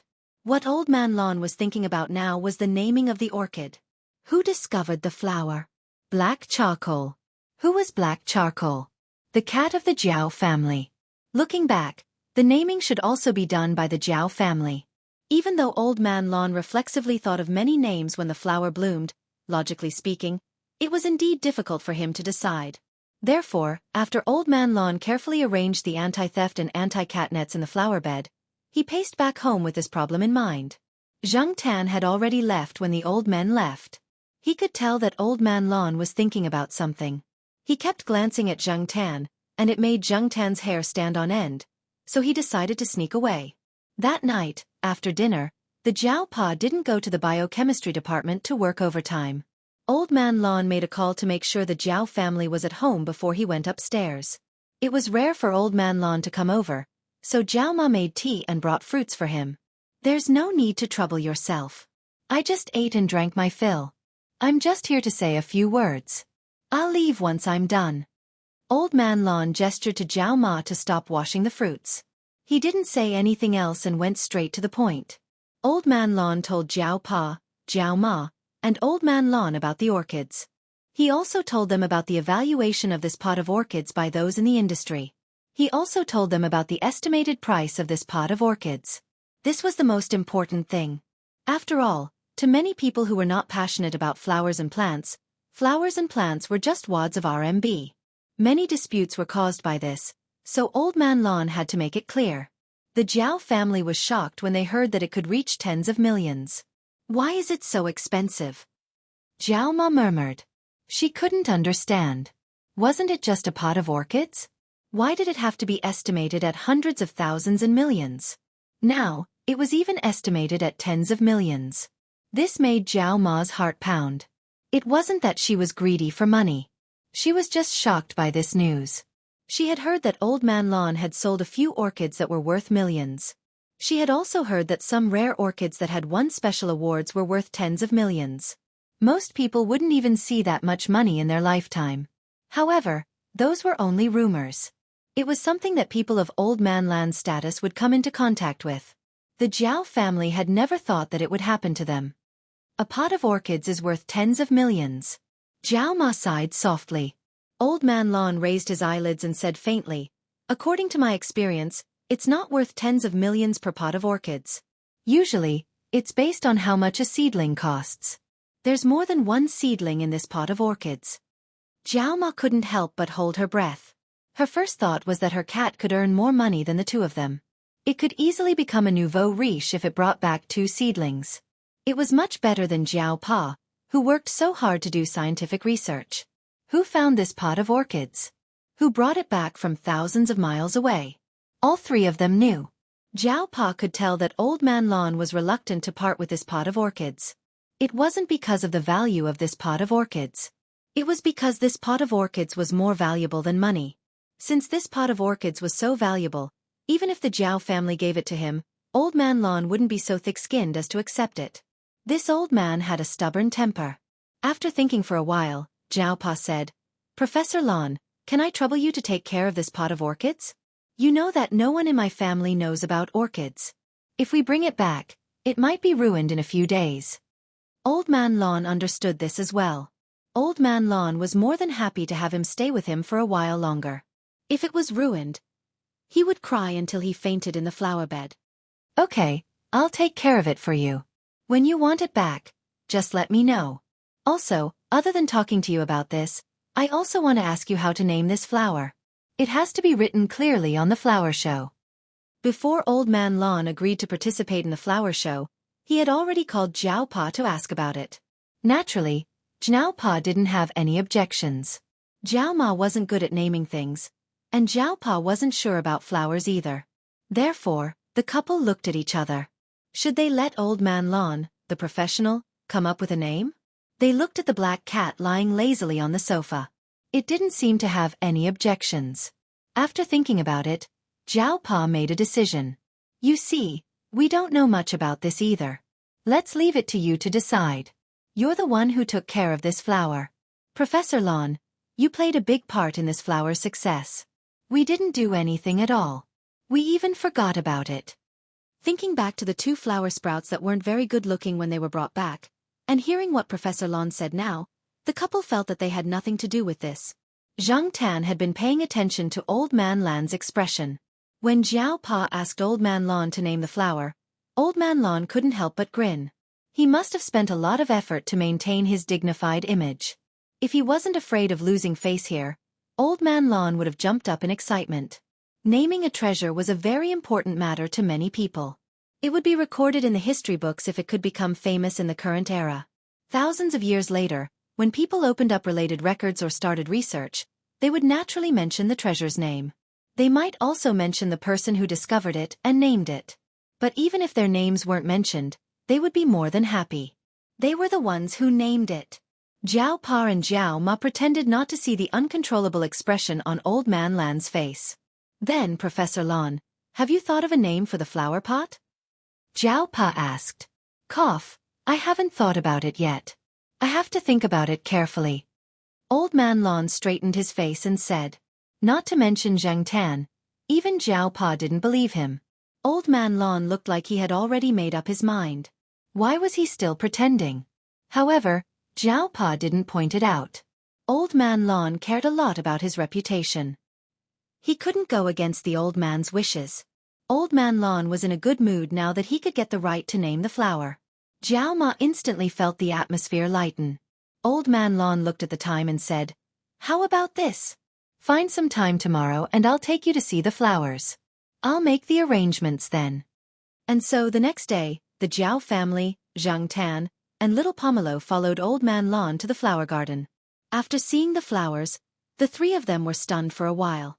If it weren't for Old Man Lon and Zhang Tan, the three of them would have continued to stare at the flowers. It's so beautiful, Jiao Ma exclaimed. Compared to gold and silver, she preferred jade. Although the pattern was simple, it was pleasing to the eye no matter how she looked at it. When Mama Jiao came back to her senses, she even wanted to reach out and touch it to see if it was really a flower and not carved from jade. Before Jiao Ma could touch the flowers, Old Man Lon stopped her. Old Man Lon treasured the flowers so much that he didn't want Jiao Ma to damage them. However, he still asked Jiao Ma to touch them carefully. Jiao Ma was also nervous when she touched them. She only touched them lightly and didn't feel anything. She quickly pulled her hand back. This was a treasure worth tens of millions. She was afraid that her hand would shake and destroy the flowers. If this is really carved from jade, it would be of the highest quality or even the highest quality. The flowers in front of us are like living jade. Jiao Ma sighed. No wonder Professor Lon was so confident in his estimate. Zhang Tan had always felt that the orchids were evil. However, nature was good at creating miracles. Since it was a natural mutation, Zhang Tan didn't think too much about it. Of course, for many people, orchids had always been a symbol of positivity. To Zhang Tan it was evil. To Old Man Lon, it was like a fairy. Like jade. Like a fairy. Like a god. After seeing the flowers, Jiao Pa was even more determined. He left the flowers with Old Man Lon. As for when he would ask for them back, Jiao Pa didn't say.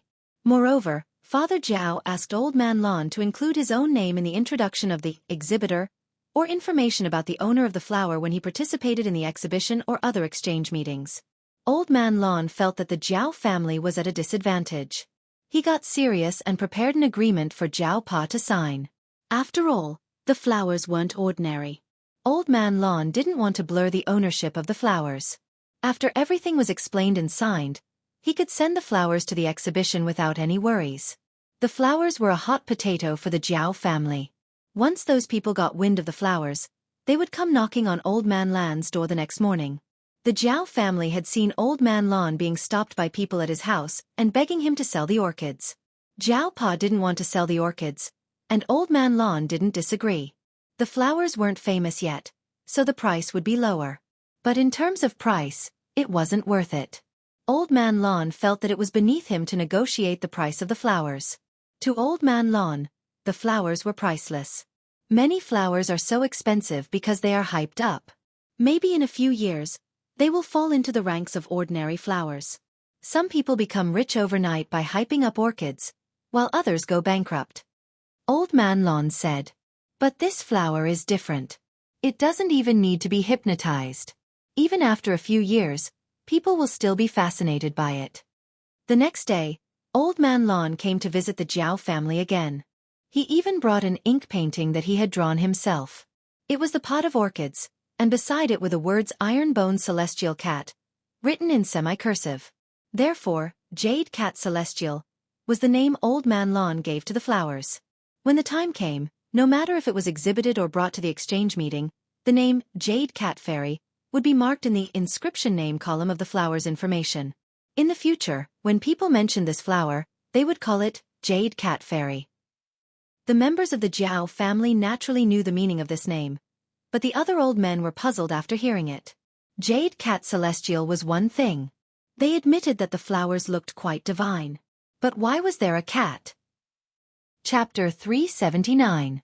Old Man Lon didn't explain much about the name of the flower, only briefly mentioning that the discovery of the flower had something to do with a cat.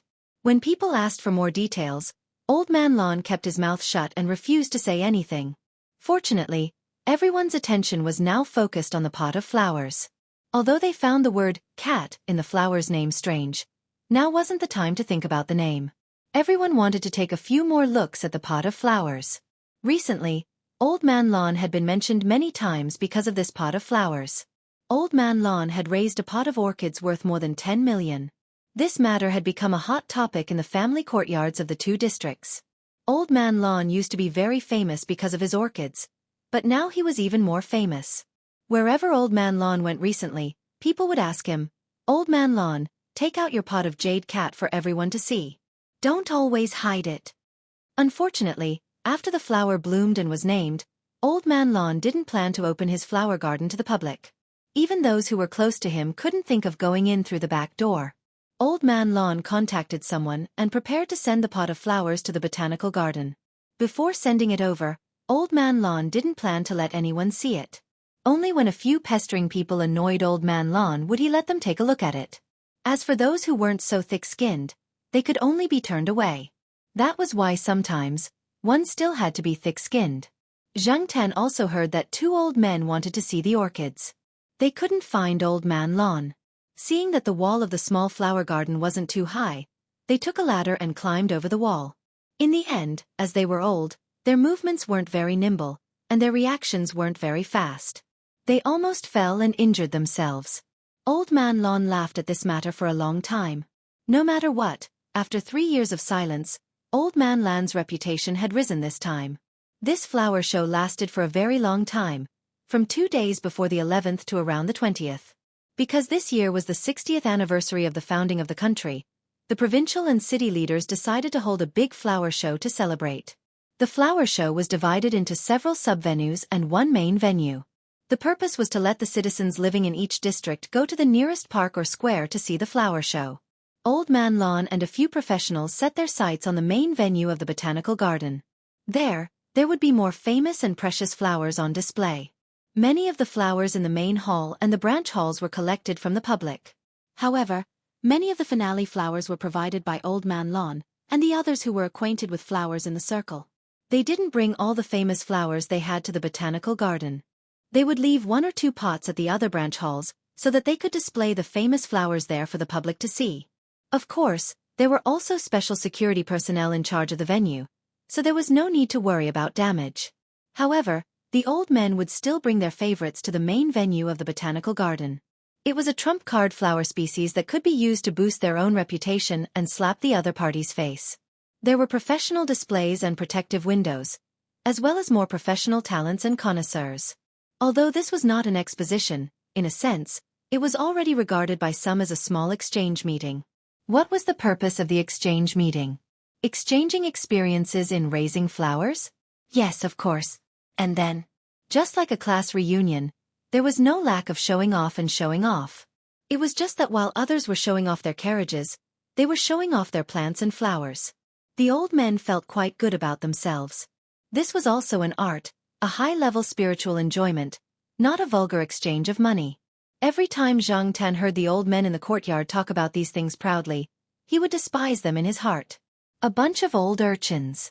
Although they acted like masters in front of college students and young teachers, they were actually old children in private. They would still compare themselves with each other, argue with each other, and do things that made people not know whether to laugh or cry, such as the incident of climbing over the wall in the past 2 days. In the morning, Zhang Tan went out with the Jiao Pa. When he walked around the small flower garden, he happened to see Old Man Lawn coming out of the small flower garden like a thief. When he came out, he looked around to see if there was anyone he knew. When he saw that there was no one, he quickly locked the courtyard door and went home. It was so early in the morning, but Old Man Lawn had already finished arranging the flowers inside. He didn't know when he woke up, but he probably came out at around 5 in the morning. This was obviously to prevent others from finding him. When he saw Zhang Tan, Old Man Lawn's face was full of wrinkles again. Black charcoal, the flower exhibition will continue for a week, but tomorrow we old men have agreed to bring the flowers over. When the time comes, you can go with your cat father and the others. Old Man Lawn and the others would definitely not keep their precious treasures on the stage. 1 day of interaction was enough. Why would they need a week? Other than the full house during the golden week of the National Day, the botanical garden was much more relaxed now. There would not be any disturbances, so they were relieved. Old Man Lawn's words just now also revealed 2 things. First, the old men's precious treasures would be on display tomorrow. Second, the little Jiao that Old Man Lawn mentioned was the Jiao Pa. Since he said so, it meant that the Jiao Pa and the others would all go. Tomorrow was a Saturday, and the Jiao Yuan and little Pomelo would be there, so the whole family could go. Third, according to the rules, pets were not allowed in the botanical garden. However, on normal days, there were few people, so the people at the botanical garden would turn a blind eye to it. However, it was currently during the flower exhibition, so it was difficult for pets to go in. Since Old Man Lon was willing to let Zhang Tan go with them, he must have taken care of the people at the botanical garden. Perhaps he had already given the required documents to the Jiao Pa. Zhang Tan was naturally very happy to be able to go with the Jiao family to the botanical garden to watch the flower exhibition. He could go on a long trip with his family and be in touch with nature. What a good time to relax. He enjoyed another privilege. Zhang Tan also knew that Old Man Lon had told the Jiao Pa and the others that if they wanted to sell this pot of flowers, his suggestion was to hold it for the time being. They were not in a hurry to sell it, so they were not afraid of the collapse of Lon City. Every year, there were some orchids exchange meetings and expositions. They were all attended by famous people in the circle. Some were from the country, and some were from abroad. Many of them were not open to the public. After all, everyone brought their favorite orchids to the exchange meeting. They were expensive and could not afford to make mistakes. If they brought the orchids to the exhibition, as long as the orchids became more famous, more people would want to buy them. The price would naturally increase, and it might even increase by a few times. The Jiao Pa did not seem to have any intention of selling it. This made Old Man Lon feel relieved. Naturally, his mood became better, because this meant that the orchids would be in his hands for a few more years. After Old Man Lon left, Zhang Tan did not plan to climb over the small flower bed to look at the flowers. He was actually not that interested in them. Besides, since Old Man Lon had been to the small flower bed before, he must have done a good job of protecting it. He would not be able to see the pot of flowers even if he went in. Just as he was about to leave, Zhang Tan's ears twitched. He looked over. The sheriff jumped down from a tree at the corner and walked around the perimeter of the wall for a while. He glanced at Zhang Tan. Seeing that Zhang Tan had no intention of jumping in, he moved on his own and climbed over the wall. Like those people who were thinking about orchids, the sheriff had been thinking about the pot of orchids ever since he saw it. However, Old Man Lon was already experienced in guarding against it. He did not let the sheriff see the pot of flowers again. Even if the sheriff came over every day to guard it, he still did not have the chance. Did the sheriff not understand Old Man Lan's warning? Not necessarily. As someone who had known the sheriff for 6 years, Zhang Tan knew that there was nothing wrong with the sheriff's IQ. Cats who had been in contact with humans for a long time could also understand some words. Don't think that they didn't understand. They just didn't want to do it and were playing dumb. The sheriff repeatedly stepped on the line because it knew that Old Man Lon couldn't do anything about it. It also wanted to see the flowers and nibble on them, so it just pretended that it didn't understand. No matter what people said, it just shook its ears and threw away the words it heard. Zhang Tan jumped onto the wall and looked around. Sure enough, the sheriff could only wander around outside the catnet. It couldn't go into the flower shed either. It could only nibble on the unprotected trees and small wildflowers around it. With the sheriff messing around, Zhang Tan jumped onto a tree and looked up at the sky. Although it had rained during the national day and the temperature had dropped a little, now that the sky was clear, the temperature had risen a little. It should be a sunny day tomorrow. Old Man Lon and the others wouldn't go if it wasn't a sunny day. If they wanted to arrange something, they would have already understood all the weather and geographical conditions. Just as Zhang Tan expected, the next day was indeed a sunny day. Moreover, the sky was blue and clear, unlike the usual gray sky. 4 people and 1 cat from the Jiao family drove to the botanical garden. On the way, the Jiao Yuan kept asking about the pot of orchids. He had just come back from school last night. He only knew that he was going to the botanical garden to watch the flower show on Saturday. Little Pomelo had told him about the pot of orchids. When Zhang Tan came back with the orchids, the Jiao Yuan also knew about it. There was no need to hide it. Besides, he had heard some gossip in the courtyard. He just didn't connect it to his family. The botanical garden wasn't far from Tsinghua University. It only took about 20 minutes to drive there. If it wasn't for the traffic jam, it would probably only take 10 minutes. Lan Tianzhu was going with her grandfather, Old Man Lon. Xiong Xiong's mother and Xiong Xiong would go later. Suan's family and Litmus's family would go together. The Jiao family was the earliest to arrive. The parking lot was still some distance away from the entrance of the botanical garden. Because it was still during the flower show, there were more people than usual. As the main venue, the botanical garden naturally had more people driving there. It was impossible to let everyone drive there. There weren't that many parking spots near the entrance of the botanical garden. Of course, people with special license plates could still go in. For example, Old Man Lon and the others had special plates. They were old acquaintances with the people in the botanical garden. Although Old Man Lon had given the Jiao Pa a pass to let Zhang Tan in, Zhang Tan still had to squat in the backpack to not be too conspicuous. A person had to keep a low profile. It was the same for a cat. It was impossible to let little Pomelo and Jiao Ma carry the backpack. Respecting the old and caring for the young, Jiao Yuan wouldn't let Jiao Pa carry the backpack either. Jiao Yuan was already in his 3rd year of high school. He was taller and stronger than Jiao Pa. Who else would carry the backpack if he didn't? When they were walking towards the entrance, Zhang Tan saw a sign from the zipper of the backpack. There were also volunteers in uniform giving out maps of the distribution of plants in different areas of the botanical garden. On the maps, there were clearly some forbidden areas. There were a few places that weren't open to the public today. While they were looking, a black car slowly drove over. Why can that car drive in? It doesn't look that special, the Jiao Yuan asked. There were people blocking the road that they had just passed. That was why the car was parked further away. There's a pass on the window of the car, the Jiao Pa explained. Jiao Yuan said, "Oh," and didn't think too much about it. There were always privileges. If they could have it, so could others. Chapter 380. Old Lon had told the Jiao family about the place where they would display the rare flowers. The Jiao family brought Zhang Tan there. There weren't many people in the botanical garden at this time, but the exhibition hall for the rare flowers was crowded. Every display was surrounded by a circle of people commenting and appreciating the flowers. Zhang Tan couldn't go too far because it was too crowded. He stayed in his backpack and was carried by the Jiao Pa to a place with fewer people. The Jiao Ma brought little Pomelo to admire the flowers. Women were more interested in these things. Jiao Yuan was sweating profusely when he came back after squeezing his way through the crowd. "Did you see the jade cat?" asked the Jiao Pa. "I couldn't squeeze in. I glanced around and didn't see it clearly.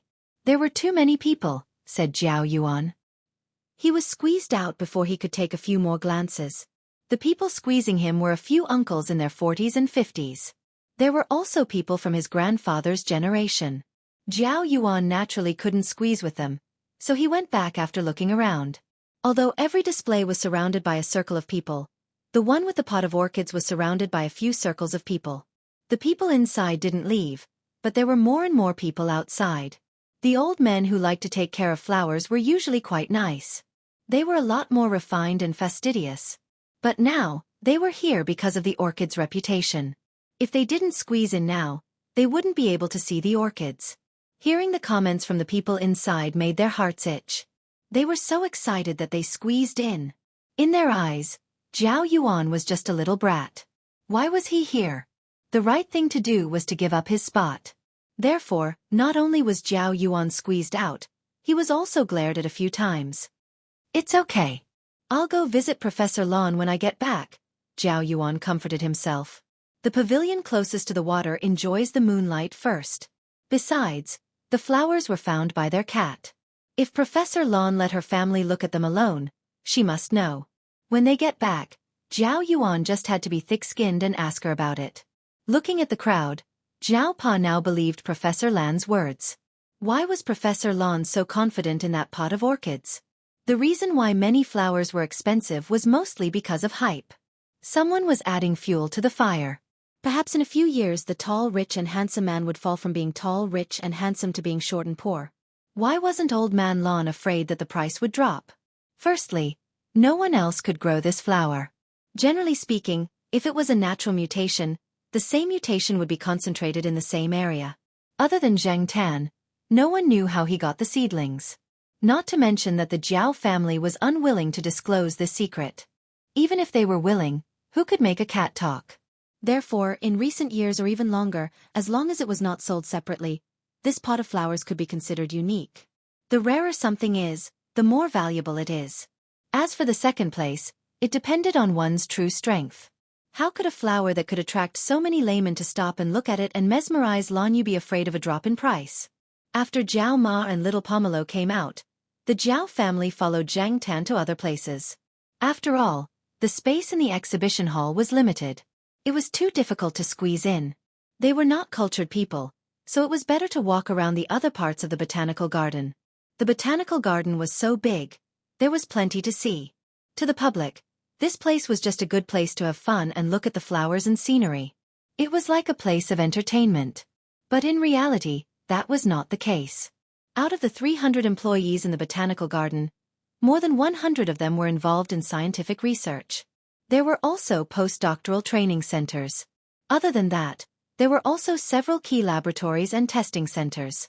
It could be said that the major universities and research centers in Chuhua City that research plants and Chinese medicine were mostly connected to the botanical garden.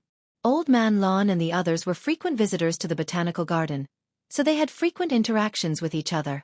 In the past few days, when news of Old Man Lan's naturally mutated orchids had spread, a few people from the botanical garden had visited the garden. It was during that time that Old Man Lon took the opportunity to ask for Zhang Tan's special certificate. There were many scenic spots in the botanical garden. Some of the more detailed tourists could not finish looking at all of them in a day. However, most of the tourists went to the places that they were interested in. For example, Jiao Pa was interested in the herb garden and bamboo garden. Jiao Ma was interested in the exotic flowers and herbs of other regions. As for Jiao Yuan and Little Pomelo, they preferred to visit the kiwi garden and other orchards. Along the way, Zhang Tan saw some tourists picking loquats from the loquat trees scattered around the periphery. There were too many people in these places. After walking for half a day, Jiao Pa and the rest came to a place to rest. There, they met some people from the courtyard. Xiong Xiong and Suan were there. Xiong Xiong was eating a kiwi. The adults chatted while the children chatted. Zhang Tan was bored. He spent the whole morning in his backpack. It seemed like the Jiao Pa and the rest were planning to rest for 1 or 2 hours before leaving. After eating the dry food he brought, Suan's father took out his poker cards and wanted to play a few rounds. Zhang Tan wanted to walk around. The Jiao Pa agreed. He also reminded Zhang Tan not to forget the time and not to get lost. Zhang Tan didn't think that he would get lost. There were road signs at intervals. Along the way, Zhang Tan had a rough map in his mind. Originally, Little Pomelo wanted to follow, but Zhang Tan thought that if Little Pomelo followed, Jiao Ma would definitely be worried and would follow. There would probably be other women following as well. Zhang Tan didn't feel comfortable walking around, so he walked alone. If Zhang Tan wanted to take a stroll here, he would definitely find a more secluded place with fewer people. Thus, Zhang Tan decided to walk to higher ground. He remembered that there was a road that led to higher ground. There didn't seem to be anyone there. Zhang Tan walked over and saw a sign that said, Rock Plant Area. Next to the sign was a sign with the word, Forbidden. There was also a notice saying that the area was under renovation and that tourists were not allowed to enter today. The renovation didn't affect Zhang Tan. Since there weren't many people there, Zhang Tan decided to go in and take a look. The rock plant area wasn't as colorful as other scenic spots. At least, Zhang Tan felt that it was boring and uninteresting. There was nothing to see. Walking along the narrow walkway beside the stream, Zhang Tan's ears twitched. There was a vague human voice, but it was still some distance away, so Zhang Tan wasn't worried. Zhang Tan came from the small walkway. When he reached the end of the walkway and saw a much wider road, he saw a black car. It was the car with the special pass that Zhang Tan and the others saw when they came here. Zhang Tan didn't want to go there. Before he came, Jiao Ma had told him not to cause trouble. Zhang Tan didn't want to cause trouble. Many times, he didn't even know why trouble always came to him. He was innocent. Turning, Zhang Tan planned to leave along another rocky walkway. As he walked, Zhang Tan paused. He raised his head and sniffed the air. He turned his head and looked around. The surroundings were very quiet. If he didn't listen carefully, he wouldn't hear any human voices. A few birds came over. They were pecking at some green grape-sized fruits on a tree that Zhang Tan didn't know what it was called. Because there were birds pecking at it, many fruits fell from the tree and fell to the ground with a thud. The fruits were hard and rolled a little further after falling. Zhang Tan looked at the fruits under the tree. There were a lot of them. However, no one ate the fruits, and they didn't need to take root or germinate. No one would care. It was no wonder that the birds dared to peck at them. Looking around, there were all kinds of grass and plants that he didn't recognize. There was nothing else. However, Zhang Tan knew that he wasn't the only one here. Besides the birds on the tree, there was another lurker. Zhang Tan didn't disturb the birds. He just quietly squatted by the side. He knew that the lurker had discovered him. However, the other party's target was the birds. Zhang Tan waited and watched. The wind blew, and the leaves rustled. Suddenly, a figure jumped from behind a pile of rocks. Using the rocks, it jumped again. A series of movements were completed in the blink of an eye. The birds that were pecking at the fruits were frightened. They stopped pecking and immediately flew up. However, there was an interceptor in the air. A bird that was pecking at the fruit on the branch was bitten by the interceptor as soon as it flew up. The other party's target was the bird. The action was too fast, silent, and the bite was fierce. Zhang Tan didn't know what this bird was called. It had gray feathers and was about the same size as the gray magpies in school. For the catcher that bit it, the bird's size was actually nothing. Zhang Tan looked at the big cat that jumped out from behind the rocks. He didn't expect to meet the Monseigneur here. Yes, the big cat that was biting a bird was the Monseigneur. Just now, Zhang Tan smelled the scent and realized it, so he didn't run away. The Monseigneur wouldn't attack him. It seemed that the black car that they saw just now belonged to the Tang 7th? And the person who was watching Zhang Tan in the car was the Monseigneur? Thinking about it, this scenic area was open to the public yesterday, but it was closed today. Could it be because of the Tang 7th? Without thinking too much, the Monseigneur bit the prey, glanced at Zhang Tan, and left. The unlucky bird only struggled in the Monseigneur's mouth for a while before it died. Zhang Tan was curious about why the Monseigneur was catching birds here, so he followed. The Monseigneur was neither fast nor slow. He looked very relaxed and at ease. He seemed very familiar with this place, as if he had lived here for a long time. Zhang Tan had never seen the Monseigneur like this before. Thinking back, when Zhang Tan first met the Monseigneur, it was the summer vacation of 2004. At that time, the Monseigneur was 10 years old. Even if it was the second generation of CFH, the Monseigneur should be at least 9 years old, if not 10 years old. Now, 5 years had passed, but the Monseigneur was still the same as before. He didn't look like an old cat. Looking at the series of actions that it had taken to catch the bird just now, it could still beat ordinary young cats by a few streets. 5 years ago, the Monseigneur had shocked Yi Hao for a long time when he killed people. Now, this guy could probably still kill people easily. Zhang Tan followed the Monseigneur all the way. They came to a place and climbed up a slope. There was a big pine tree there. The open branches of the pine tree revealed a large shadow. When Zhang Tan climbed up the slope, the Monseigneur was digging a hole under the tree. With the Monseigneur's claws, digging a hole was a very simple thing. Zhang Tan didn't know why the Monseigneur was digging a hole there. Generally speaking, dogs would dig holes to bury bones and food. In some houses with mud floors, dogs would also dig holes to squat in when they were hot in summer. For cats, digging holes basically meant that the cat was peeing or pooping. Zhang Tan didn't walk in that direction. He felt that the Monseigneur wouldn't want anyone to come close. Chapter 381. The terrain here was slightly higher, and the Monseigneur was squatting in the direction where Zhang Tan was standing. From here, he could see the scenery below the slope, as well as the other trees in the botanical garden in the distance. However, Zhang Tan did not think that the Monseigneur was staring at him. It was only looking at the scenery in the distance. Zhang Tan was very curious about the cat's behavior just now. It had caught a bird but did not eat it. Instead, it killed it immediately. It was completely different from the behavior of Huang, the sheriff, and the others in the courtyard, where they played first before eating. There were still birds around. There were also the kind of birds that they had just caught, but the Monseigneur did not seem interested in them. Other than its ears twitching due to some sounds, it did not look around at all. Zhang Tan could hear people nearby. Because of the higher terrain, Zhang Tan could see a small house not far away. It was just beside the main road. A black car was parked nearby. However, because of the tree branches, Zhang Tan could only see part of the car and not the entire car. The small house was more comprehensive. It was about 30 square meters in size and was designed in the style of a stone house. It complemented the scenic area. It should be the temporary residence of the people in charge of the botanical garden, who were in charge of taking care of this place. There were 2 people standing outside the house. They looked quite ordinary, but Zhang Tan knew that it was just a facade. They were in charge of protecting Master Tang the 7th. Zhang Tan had seen one of them before. It seemed that Master Tang the Seventh was in that house. Looking at the cat that was still lying there in the same position as before, Zhang Tan decided to go to the small house to take a look. Perhaps he could find the answer there. Zhang Tan originally thought that his actions were quite secretive, but just as he was about to jump in through the window to eavesdrop, he felt a gaze on him. He turned his head and saw that the person who had been guarding the door was now standing not far away, looking at Zhang Tan. This was the person that Zhang Tan had seen before, but he did not know if he recognized him. The other party was only vigilant and did not have any malicious intent.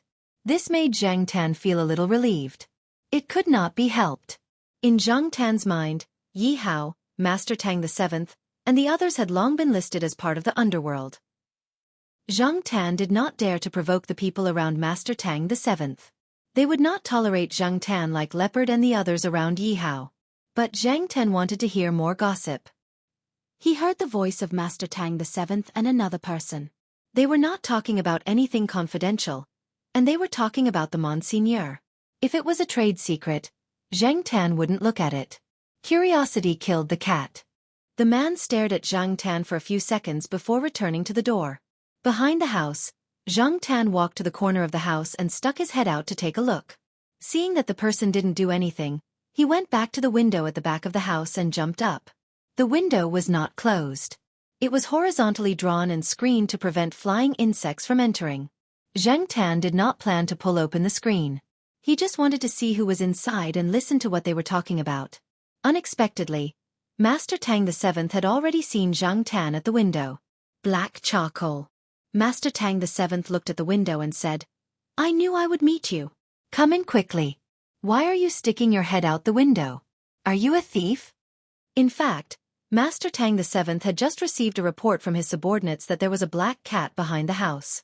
When he heard this, he immediately thought of the Jiao family members he had seen when he entered the botanical garden. His subordinates had also said that they had seen the Jiao family members with a black cat.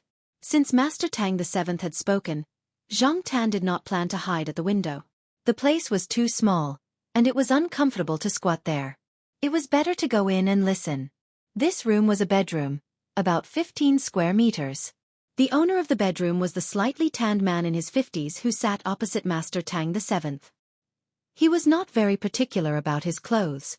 On the simple folding table, there was wine and wine glasses, as well as a plate of salt-fried peanuts. The wine was of high quality, probably brought by Master Tang the Seventh.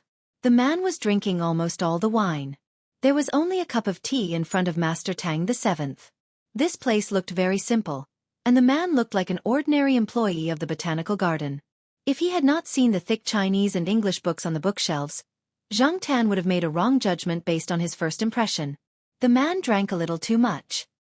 His slightly tanned face had turned black and red. "Whose cat is this? It's well taken care of." As he spoke, the man reached out to Zhang Tan, but Zhang Tan avoided him. Master Tang the Seventh had only said that it belonged to a friend. The man did not question why he brought the cat in.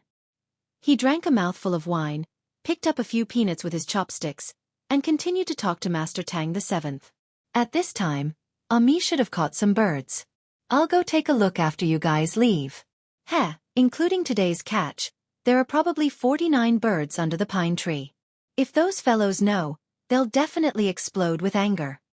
Zhang Tan did not know who those fellows were, but from the man's words, he guessed that they were those who advocated for the protection of birds. No one knew how many mice, birds, and insects a cat could kill in its lifetime. Felines were killers. Even a seemingly good-natured and lazy pet cat that slept at home had a desire to kill. It's still okay now.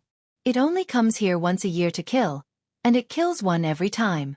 When the old master was still alive, it would run out to catch birds whenever he neglected it. After catching them, it would not eat them.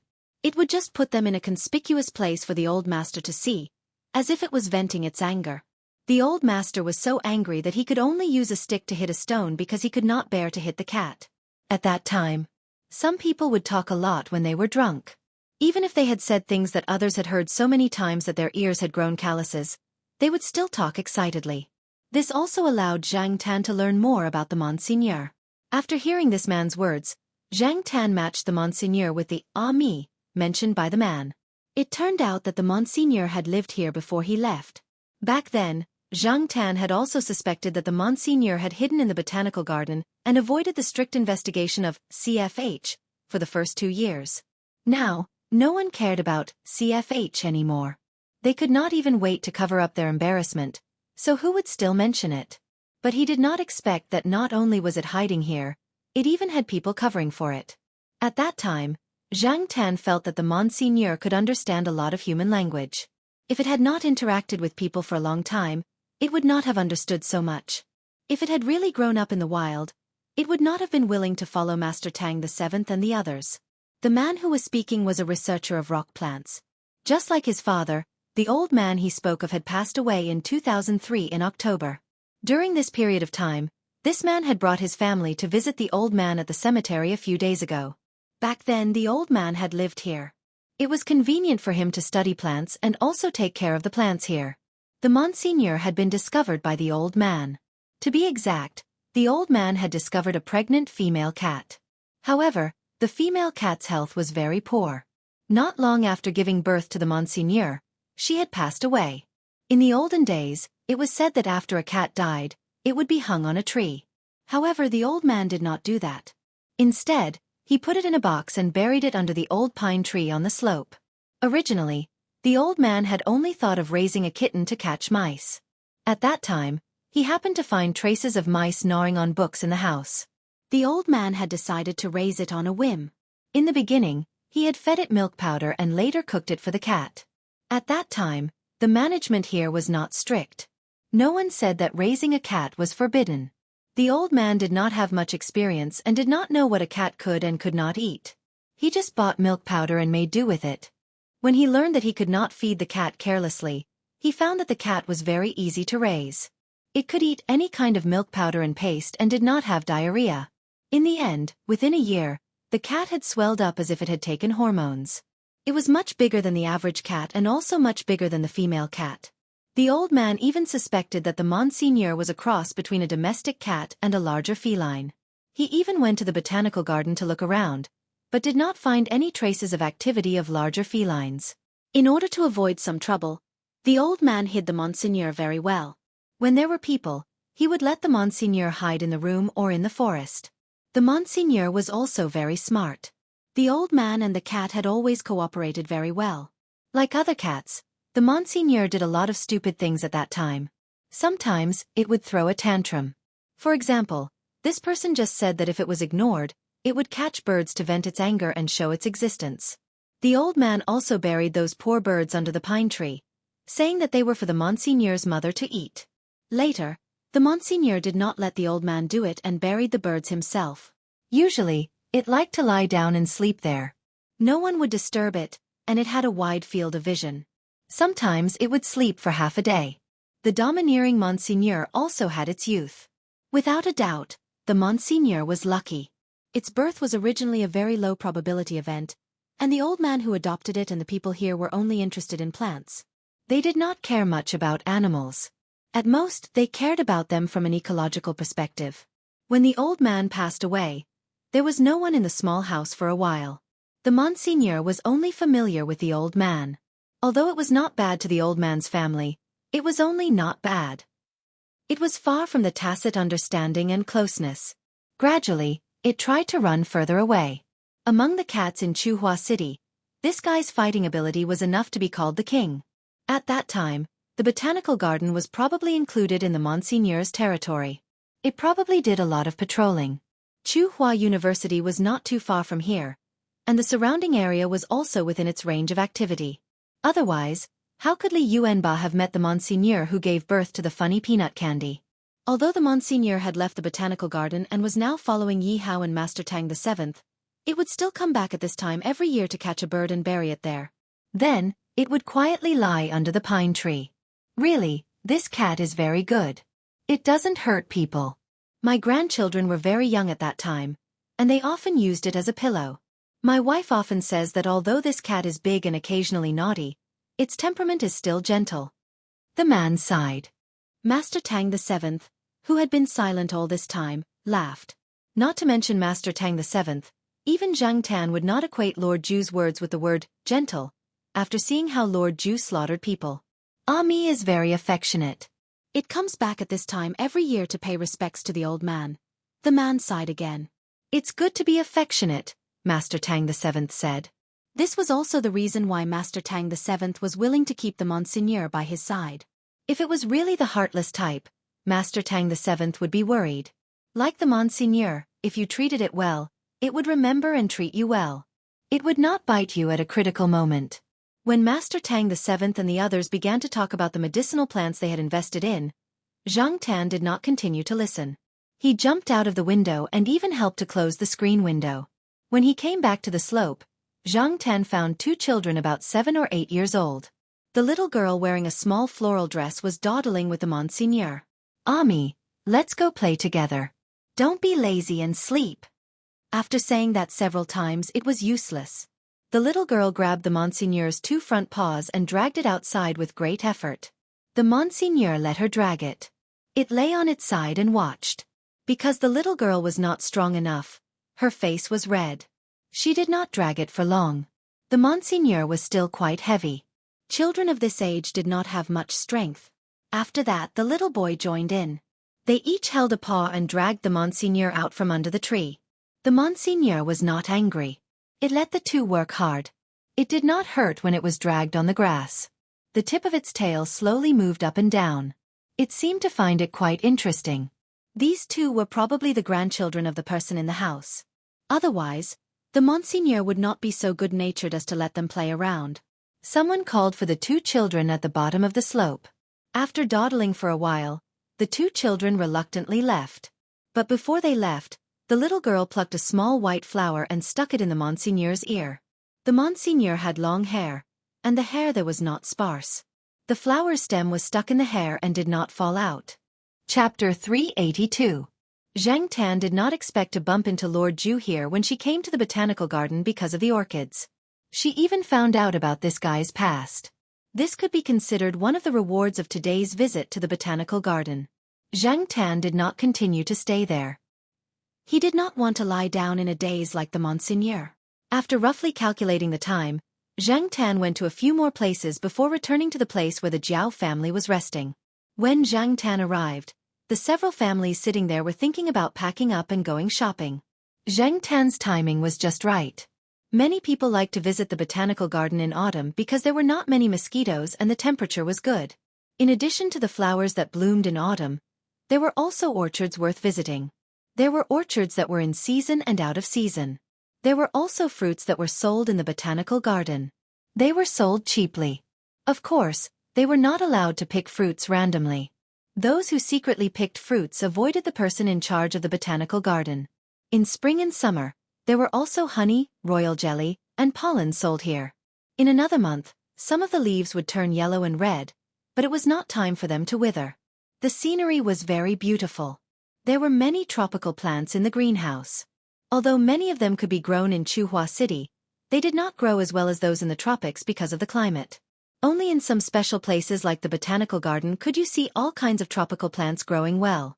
Many students from the Academy of Biological Sciences were brought to the botanical garden in their freshman and sophomore years to learn about the plants. There were special teachers to guide them. Although many of the trees had signs with the names and annotations of the species, there were many that did not. They had to be told by the teachers. In addition to fruits, there were many souvenirs and potted plants near the gate of the botanical garden. Every time the botanical garden held a large-scale exhibition, the business here was quite good. There was a stall selling 4-leaf clover ornaments similar to artificial amber. It was a real plant species with 1 leaf, not a 4-leaf plant that grew from 3 leaves due to mutation or natural mutation. Zhang Tan had seen 5-leaf, 6-leaf, and even 9-leaf plants, but he was not interested in these at all. As for amber, he himself had picked up a real piece of amber with archaeological significance. He was even less interested in these. As they walked back to the exhibition hall, Zhang Tan, who was in a daze, noticed that there were many people standing outside the exhibition hall with cameras in their hands. They looked like reporters. The exhibition hall is full. There's a limit on the number of people. These people are all queuing up, someone said.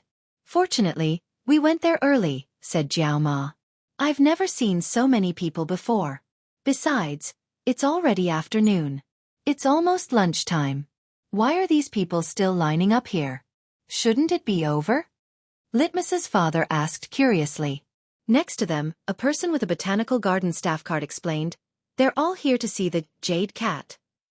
I heard that the Jade Cat Fairy that Professor Lon sent to the exhibition is valued at 10 million per sprout. One sprout, not a whole pot." As people who already knew, Jiao Pa and the others were relatively calm. However, some of the tourists beside them were shocked. They were originally planning to go home when they were tired, but now they were carrying their bags and running towards the exhibition hall. Wasn't it just a short line? It was better to go and see a $10 million flower with their own eyes. Isn't it just a pot of flower? Who would buy that for no reason? Only those nymphomaniacs would do that, said a tourist.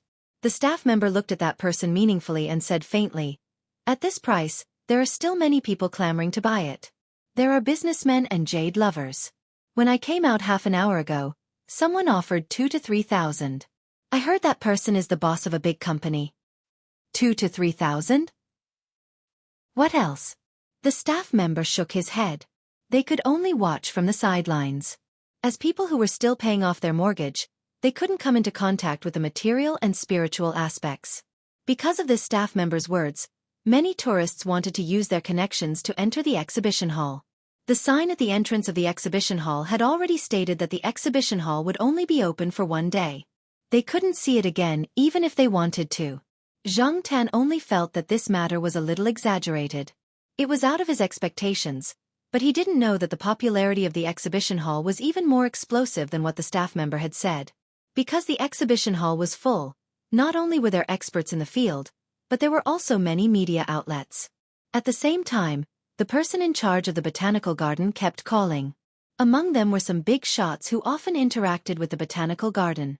These big shots who could shake the relevant research circles when their names were mentioned weren't from Chuhua City. They were usually busy, so they didn't get the news immediately. After a lot of people talked about it, their interest was piqued, but they couldn't rush over in time. Thinking about the flower exhibition, wasn't there still a week? After the flower exhibition, there would be a special chrysanthemum exhibition. Calculating the date, it would be delayed until November. So what if the orchids in the exhibition hall were displayed for a few more days?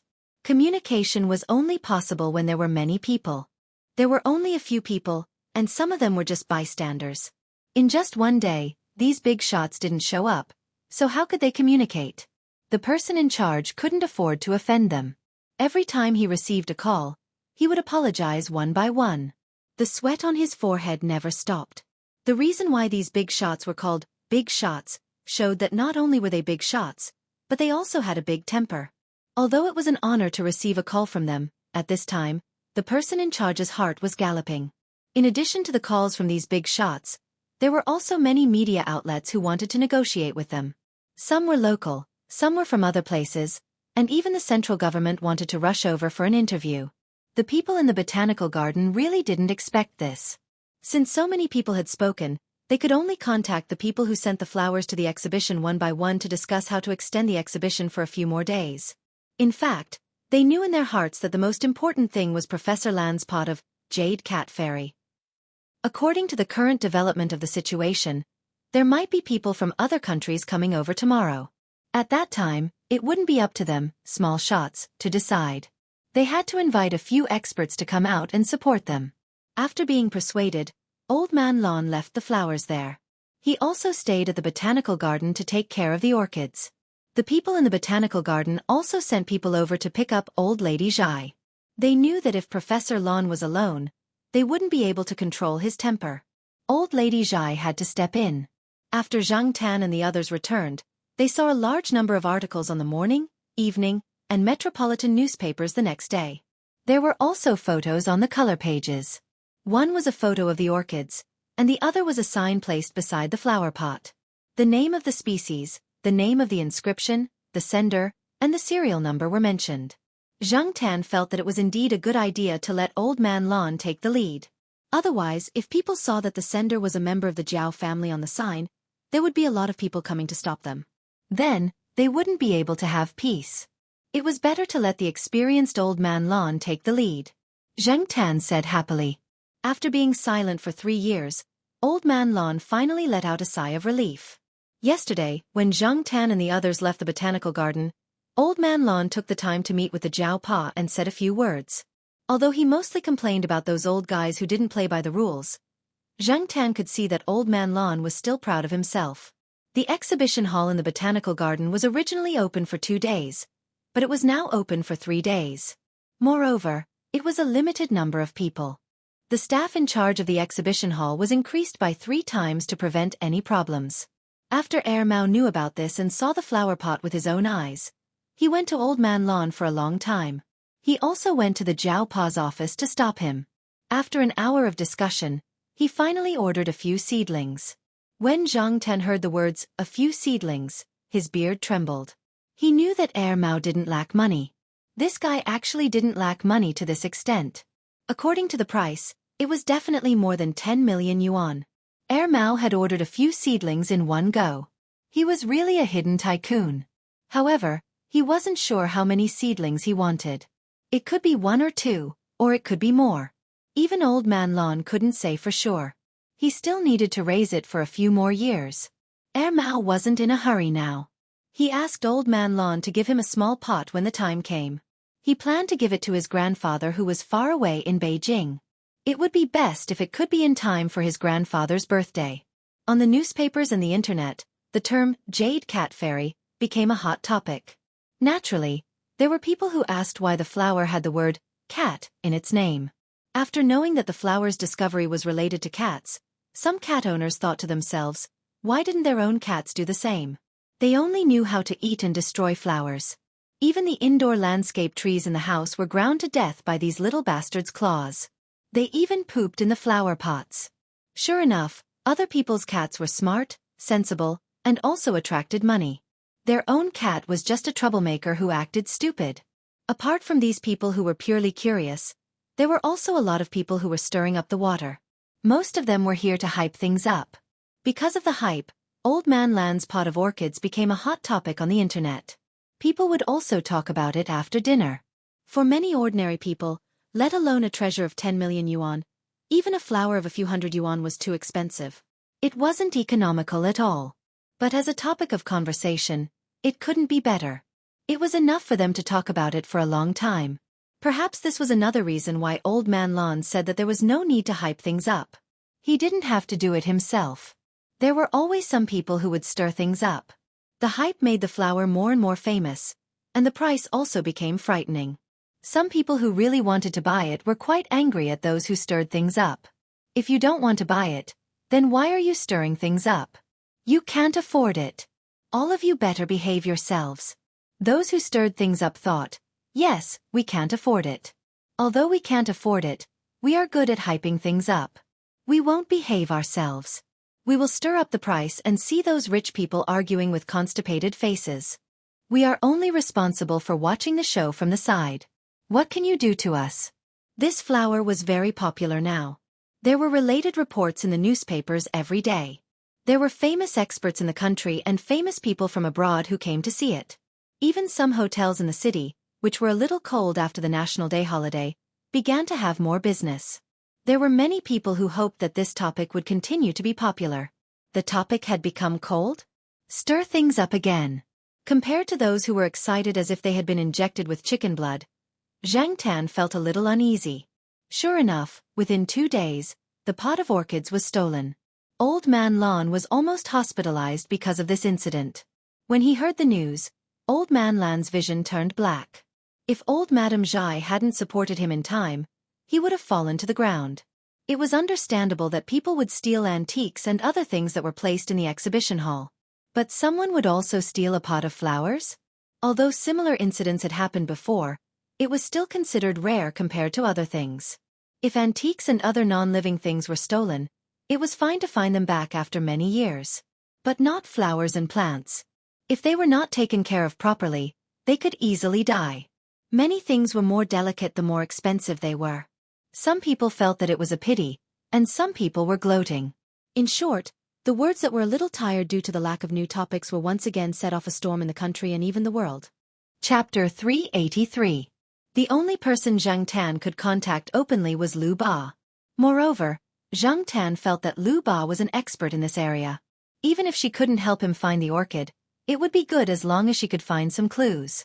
Fortunately, Lu Ba had just finished a big deal recently and came to Chuhua to rest for a while.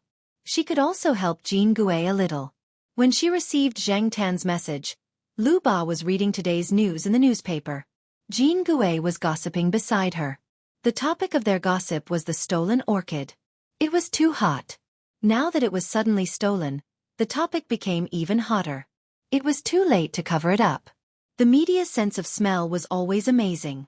There were already many topics about the theft in the newspaper and on the internet. Liu Ba was originally interested in the pot of orchids. Previously, she was not in Chuhua City because she had some work to do. Now that she came back, she missed the best time to look at the flowers. She was a little regretful at first. After the orchid was stolen, she was thinking about whether she should investigate it herself and take advantage of the thief. After receiving Zhang Tan's message, Liu Ba couldn't help but laugh out loud. She wasn't gloating. First, she didn't expect that the orchid was related to Zhang Tan. From the information she learned before, she only knew that the flower was related to cats. Now it seemed that it was really a cat fairy. Second, Lu Ba was thinking of doing it herself. Unexpectedly, she received a message. After replying to the message, Lu Ba got up and left. Since she had decided to intervene, it was better to do it as soon as possible. After a long time, not to mention whether they could find it or not, the flower might be gone. Zhang Tan was surprised when he saw the reply. Lu Ba didn't say what benefits she wanted. She only said that she was interested in this matter. After turning off the phone, Zhang Tan put the phone in his vest and brought it home. Under special circumstances, he had to keep track of the progress. He couldn't run out of the tiled house every time. Anyway, there was no one at home during the day. These 2 days, Old Man Lon was not in a good state. He was more anxious than the Jiao family about the stolen orchid. The orchid was stolen from the Botanical Gardens Independent Exhibition Hall. The exhibition hall during the flower exhibition had long been closed. Later, because of the Jade Cat Fairy, the Botanical Gardens specially opened an independent exhibition hall to display the orchid so that people from all over the country could enjoy it. If the flowers were stolen, the Botanical Garden would definitely have to take responsibility. The insurance and compensation would also not be small. However, for Old Man Lon, money was not a problem. The problem was his mental illness. If they couldn't find the orchid, or if they found it but the orchid was already destroyed, Old Man Lon would never be able to get rid of his worries. Originally, Old Man Lon had planned to send her to participate in the November Orchid Exchange on Jade Island, but he didn't expect something like this to happen. He had spent so much effort to raise it like a precious treasure, but it was stolen in the blink of an eye. When Zhang Tan went downstairs with the Jiao Pa to visit Old Man Lon yesterday, the old man seemed to be seriously ill. His mental state was far worse than usual. Originally, the Jiao Pa wanted to comfort him and tell him that they weren't that obsessed with the pot of orchids, but it was useless. At that time, Old Man Lon was too agitated. His voice was trembling and his eyes were red. Little Jiao, I hate it. I hate it in my heart. He hated the thief who stole the orchid and also hated himself for not protecting it well. Why did he have to be so ostentatious? Wasn't this inviting thieves? Can those thieves take good care of the flowers? They can sell 100,000 yuan worth of flowers for a few thousand yuan. The fate of this pot of flowers. Sigh. Old Man Lon said as he wiped the corners of his eyes with trembling hands. The independent exhibition hall over there has been very well protected. There hasn't been any incidents over the years. Normal people don't have the ability to steal it, and those who have the ability to do so are definitely not normal people. Their vision isn't too small. I think they value that pot of orchids very much and will take good care of it after they get it, the Jiao Pa said. He knew that flowers were the most important to Old Man Lon. As long as the flowers were taken good care of, as long as the flowers weren't ruined, everything else was secondary. After leaving Old Man Lan's place, the Jiao Pa called Yi Hao and asked them to help find out more information. Zhang Tan also went to look for the blind old man, Elder Kuan. Although Elder Kuan only occupied one area and didn't interfere with things outside of his territory, it was good to know if there were any problems in his territory. As for how Zhang Tan told Elder Kuan, he didn't know. However, he flipped through Elder Kuan's newspaper and found the page about the orchid theft. He put it in front of Elder Kuan and someone would naturally tell Elder Kuan. With Elder Kuan's intelligence, he wouldn't be unable to understand Zhang Tan's intentions. Mao and the others were also helping to search for the orchid. The orchid was stolen at night and the botanical garden surveillance cameras didn't provide much help. Someone had tampered with it. As for now, no one knew if the stolen orchid was transported out of Chuhua City or if it was still in the city. They could only try their best to investigate. The police couldn't tell Zhang Tan the progress of the case. Even if Old Man Lon was the nominal owner of the orchid, Zhang Tan believed that the police wouldn't tell him much. Instead, they would tell some white lies to appease Old Man Lon. Elder Kuan gave them a license plate number and didn't say much else. The orchid wasn't in his territory and the other party was very secretive. It wouldn't be easy to find much in a short time. Yi Hao mentioned a few suspicious people. They were only suspicious but not sure. Moreover, Yi Hao and Elder Kuan said that someone bought the orchid at a high price on the black market. As for who the buyer was, whether it was a man or a woman, whether it was a local or a foreigner, they didn't know. Many identities on the black market were fake. Sure enough, the hype was a tragedy. It attracted the attention of many troublesome people. No wonder Zhang Tan felt that something was going to happen those few days. Zhang Tan sent the license plate number given by Elder Kuan and the few suspicious people mentioned by Yi Hao to Liuba. How to investigate. Liuba was an expert. The day after Zhang Tan sent the message, Liuba said that she was going to find someone and asked Zhang Tan if he wanted to go with her. Zhang Tan thought about it carefully and decided to go to find out more about the situation. After making an appointment, Liuba drove the Volkswagen to the side gate of the school near the eastern courtyard and picked up Zhang Tan. After jumping into the car, Zhang Tan looked around. Golden Turtle didn't follow him. There was a laptop on the back seat. It was still open and a blank document was opened on the screen. Just type what you want to say, Liuba said while driving. Zhang Tan looked at the computer and then looked at Liuba, who was driving and glancing at the back seat from the rearview mirror from time to time. He didn't move. Seeing that Zhang Tan didn't type, Liuba didn't keep silent. She told him about the person she was going to find. The person she was looking for was called the Poker King. It wasn't because he was the king of poker, but because of his poker face. The Poker King loved gambling. However, according to Liuba, the Poker King didn't play in casinos like those gamblers. Relatively speaking, according to the Poker King, he only liked elegant and high-level gambling. He didn't just play poker or casino games. The Poker King played cards, stone gambling, straw gambling, and so on. For the Poker King, who strived for perfection, self-control was a necessary condition for gamblers. However, even the top poker players would give themselves away due to certain situations in the gambling game. Therefore, the Poker King performed a poker wrinkle removal surgery. The so-called poker wrinkle removal surgery was to use an endoscope to remove all twitches, squints, and subtle expressions to create a perfect poker face. Later, many people gave the Poker King this nickname after seeing his poker face. However, the Poker King felt that this nickname was quite nice. Gradually, it became a special title. More and more people knew about the Poker King, but not many people remembered his real name. The Poker King came into contact with orchids after gambling on stones. At that time, many people became rich overnight because of orchids, which attracted the Poker King's attention. It was said that the wild orchids that had just been dug up from the mountains were called down mountain orchids. Generally speaking, the down mountain orchids and the real orchids were quite different in terms of appearance. Hence, they weren't worth much.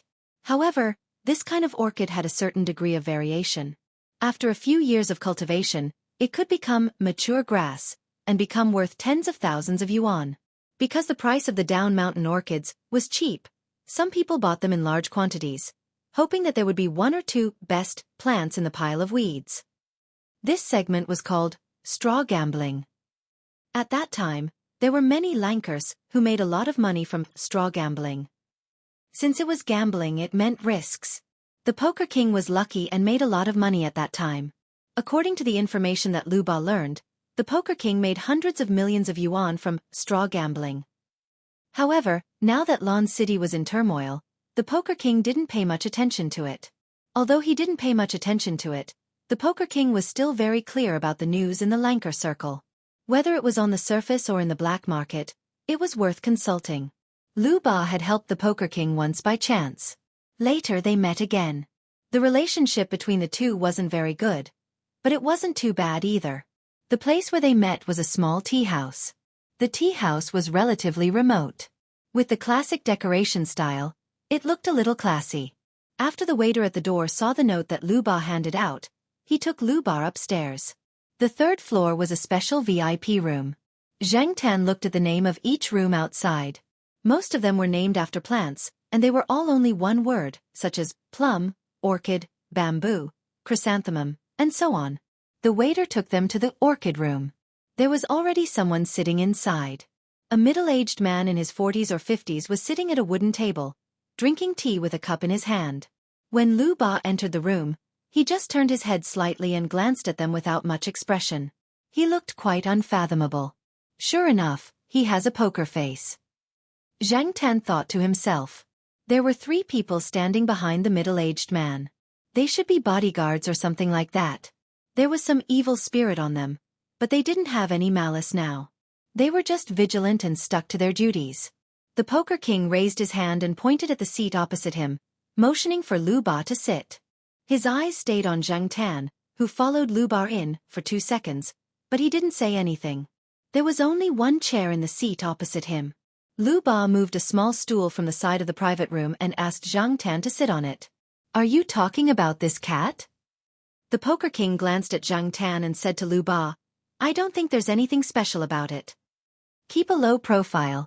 Keep a low profile. This is a secret weapon. How can it be called a secret weapon if it's too high profile? A cat's nose is much more sensitive than a human's, don't you think so?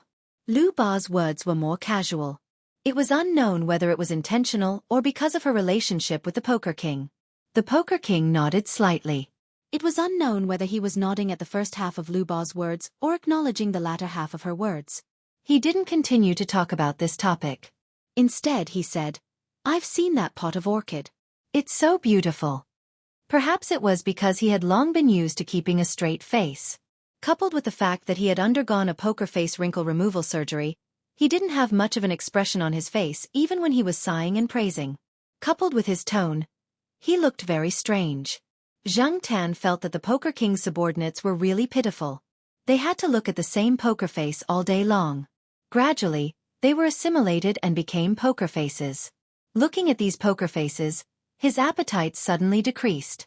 Chapter 384. Poker King knew some people who had made their fortune in gambling. Now, several of them were worth hundreds of millions of yuan. They kept in touch with Poker King and talked about the news in the gambling circle from time to time. There were many topics about orchids, and the Jade Cat Fairy was also a hot topic. Poker King told Lu Ba some useful news that he heard. He also told Lu Ba that 2 experts in orchid breeding had suddenly disappeared recently. According to Poker King, the 2 people had either met with an accident or had something important that made them unwilling to contact the outside world. Thinking about the theft of the orchids, Poker King guessed that the 2 people had probably been asked to leave. After all, it was not easy to raise orchids well, let alone the Jade Cat Fairy, an orchid with a new high price. In addition to the 2 experts in orchid breeding, Poker King also mentioned the name of a person nicknamed Mole, who happened to be one of the suspicious people on the list given by Yi Hao. After seeing the name, Lu Ba frowned. This person. Now several people are looking for him. Is he still in Chuhua City? He probably won't be here tomorrow, so you have to hurry. That guy is very slippery and runs away very fast. If you can't catch him this time, it will be difficult to catch him next time, Poker King said. I have looked for this person before, but I couldn't find him. Hearing Lu Ba's words, Poker King raised his hand and a person behind him handed him a folder. Poker King opened the folder and took out a piece of paper from it. To be exact, it was a partial picture cut from a map. Zhang Tan could see Lu Ba taking the piece of paper from Poker King. He also wanted to know where it was, but he had to be serious and steady so that he could store his secret weapon.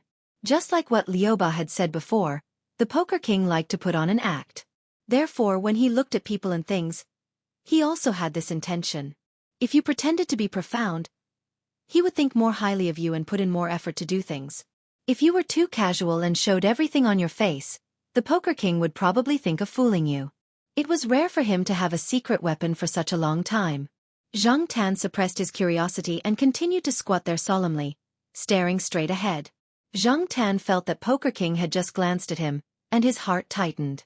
Sure enough, Poker King didn't even let go of a cat. Fortunately, he continued to pretend. After the discussion and tea in the private room, Liu Ba left with Zhang Tan. After leaving the tea house and returning to the car, Zhang Tan finally saw the piece of paper. It was indeed cut from the map of the city.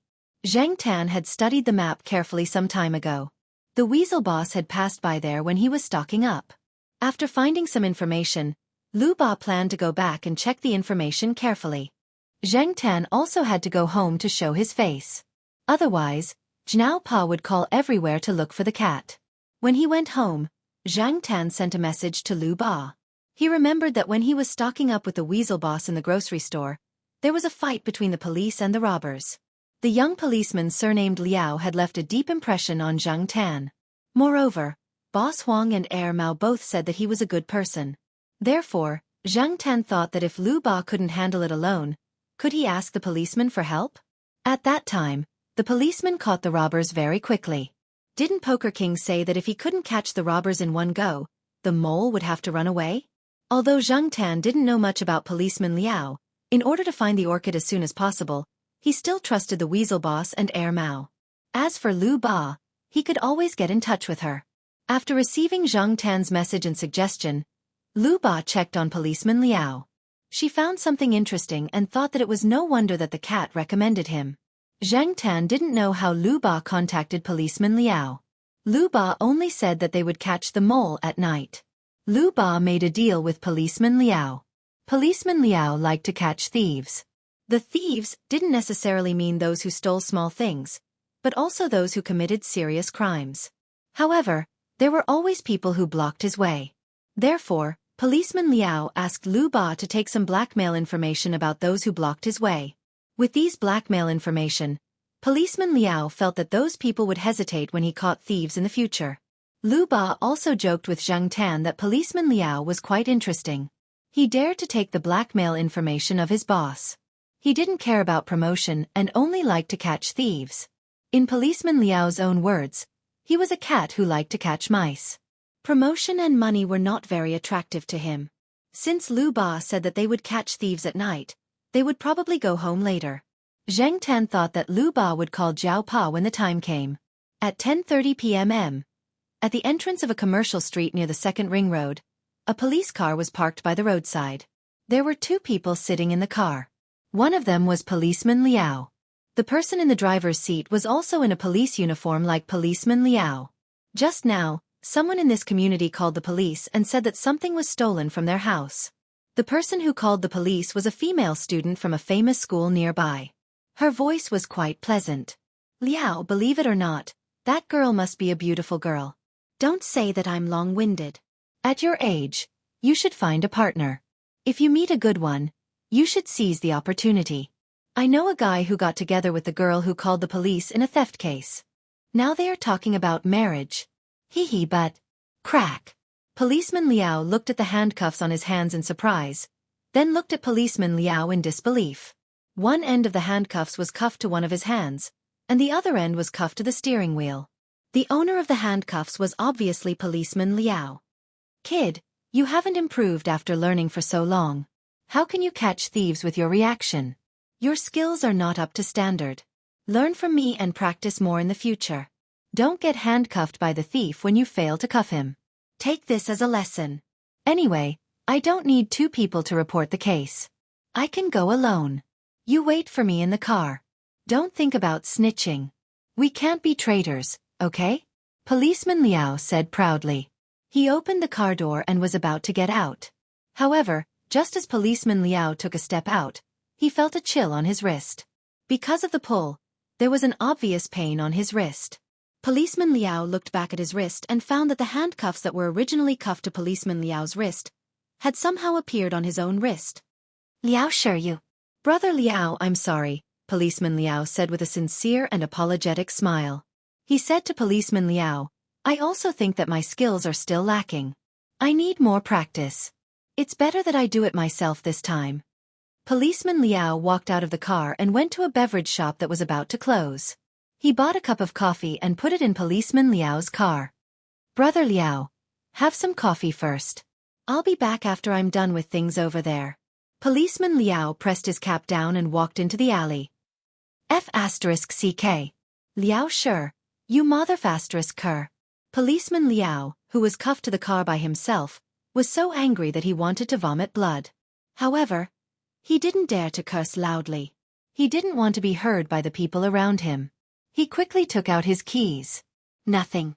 He called for someone, took out his pockets. Nothing. Mother***ker. Policeman Liao was so angry that he hit the steering wheel twice with his uncuffed hand. He cursed Liao Shi in a low voice and thought about what to do next. Tell on him? He wouldn't be stupid to do that. According to the regulations of the Ministry of Public Security on the use of police weapons, handcuffs were torture devices used by the public security organs during law enforcement. Even the public security organs had strict regulations on the use of handcuffs. This time, he was the one who cuffed his colleague first. If he told others about this, he would definitely be criticized. If someone with ulterior motives pushed him behind his back, he wouldn't be able to get promoted. Mother***ker, he wanted to teach this guy a lesson, but he didn't expect to be the one who set him up. His colleagues even said that Liao Shi was as honest as his name. Honest my ass. Looking at the cup of coffee next to him, Policeman Liao snorted, took it, and took a sip. F***CK. It's iced. Doesn't he know that the temperature is lower tonight? Shouldn't he have bought a warm one? Policeman Liao was so angry that he hit the steering wheel twice more. When Zhang Tan and Lu Ba arrived at the agreed location, Liao Shi had already finished. There were 4 people lying on the ground. 3 of them looked very young. It was unclear whether they were working or students. The other one was in his 30s.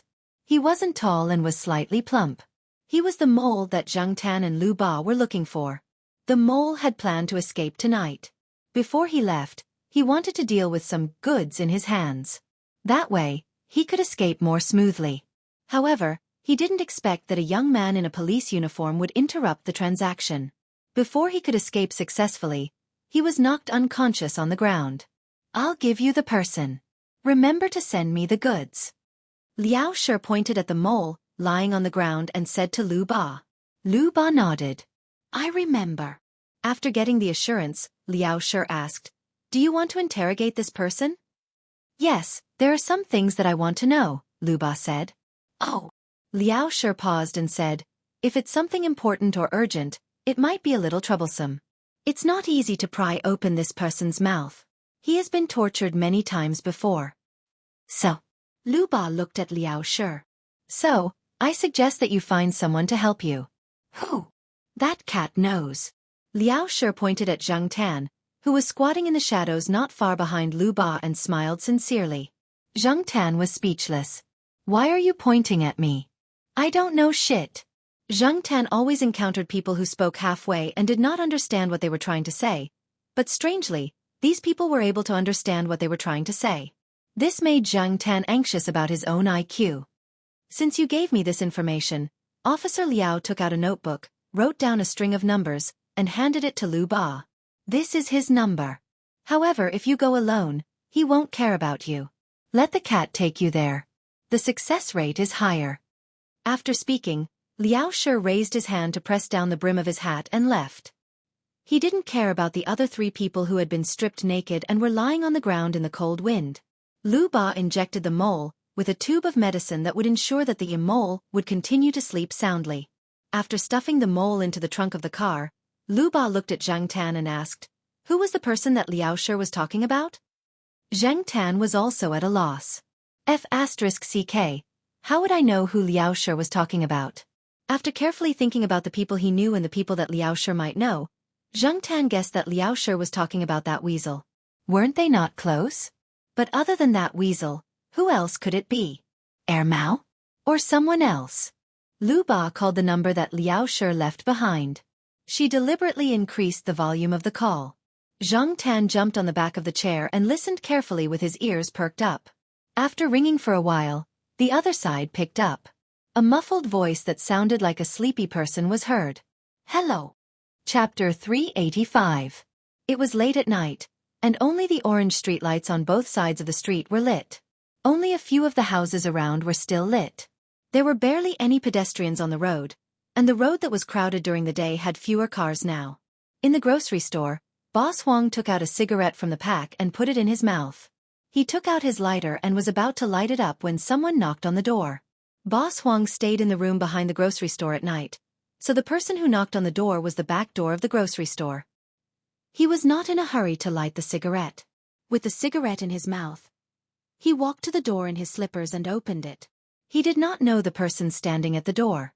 Lu Ba wanted to say something, but Boss Huang spat out the cigarette in his mouth.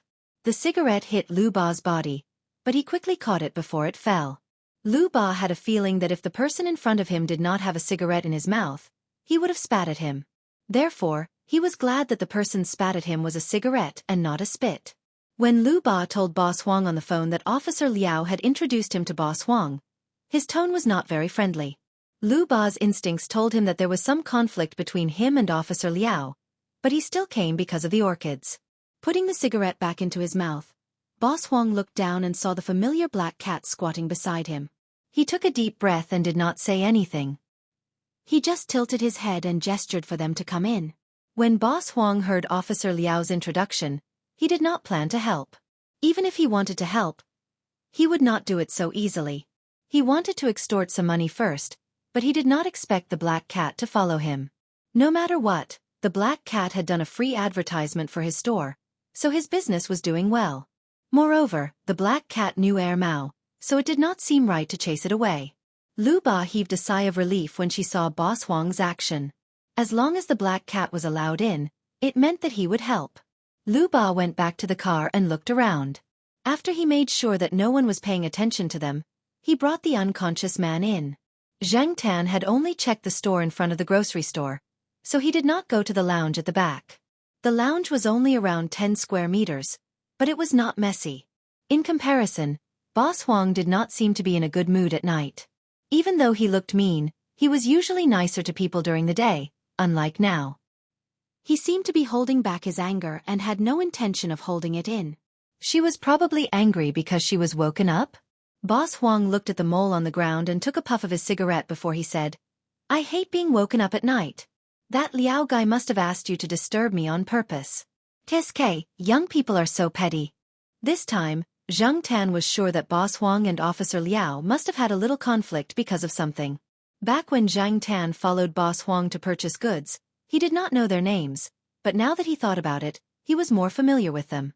It was likely that the two of them had some friction after that, but it wasn't a big deal. Although it seemed like they were creating trouble for each other, it was also a form of communication. That was the truth. At the end of September, Boss Huang and Officer Liao were invited to the wedding of someone they knew.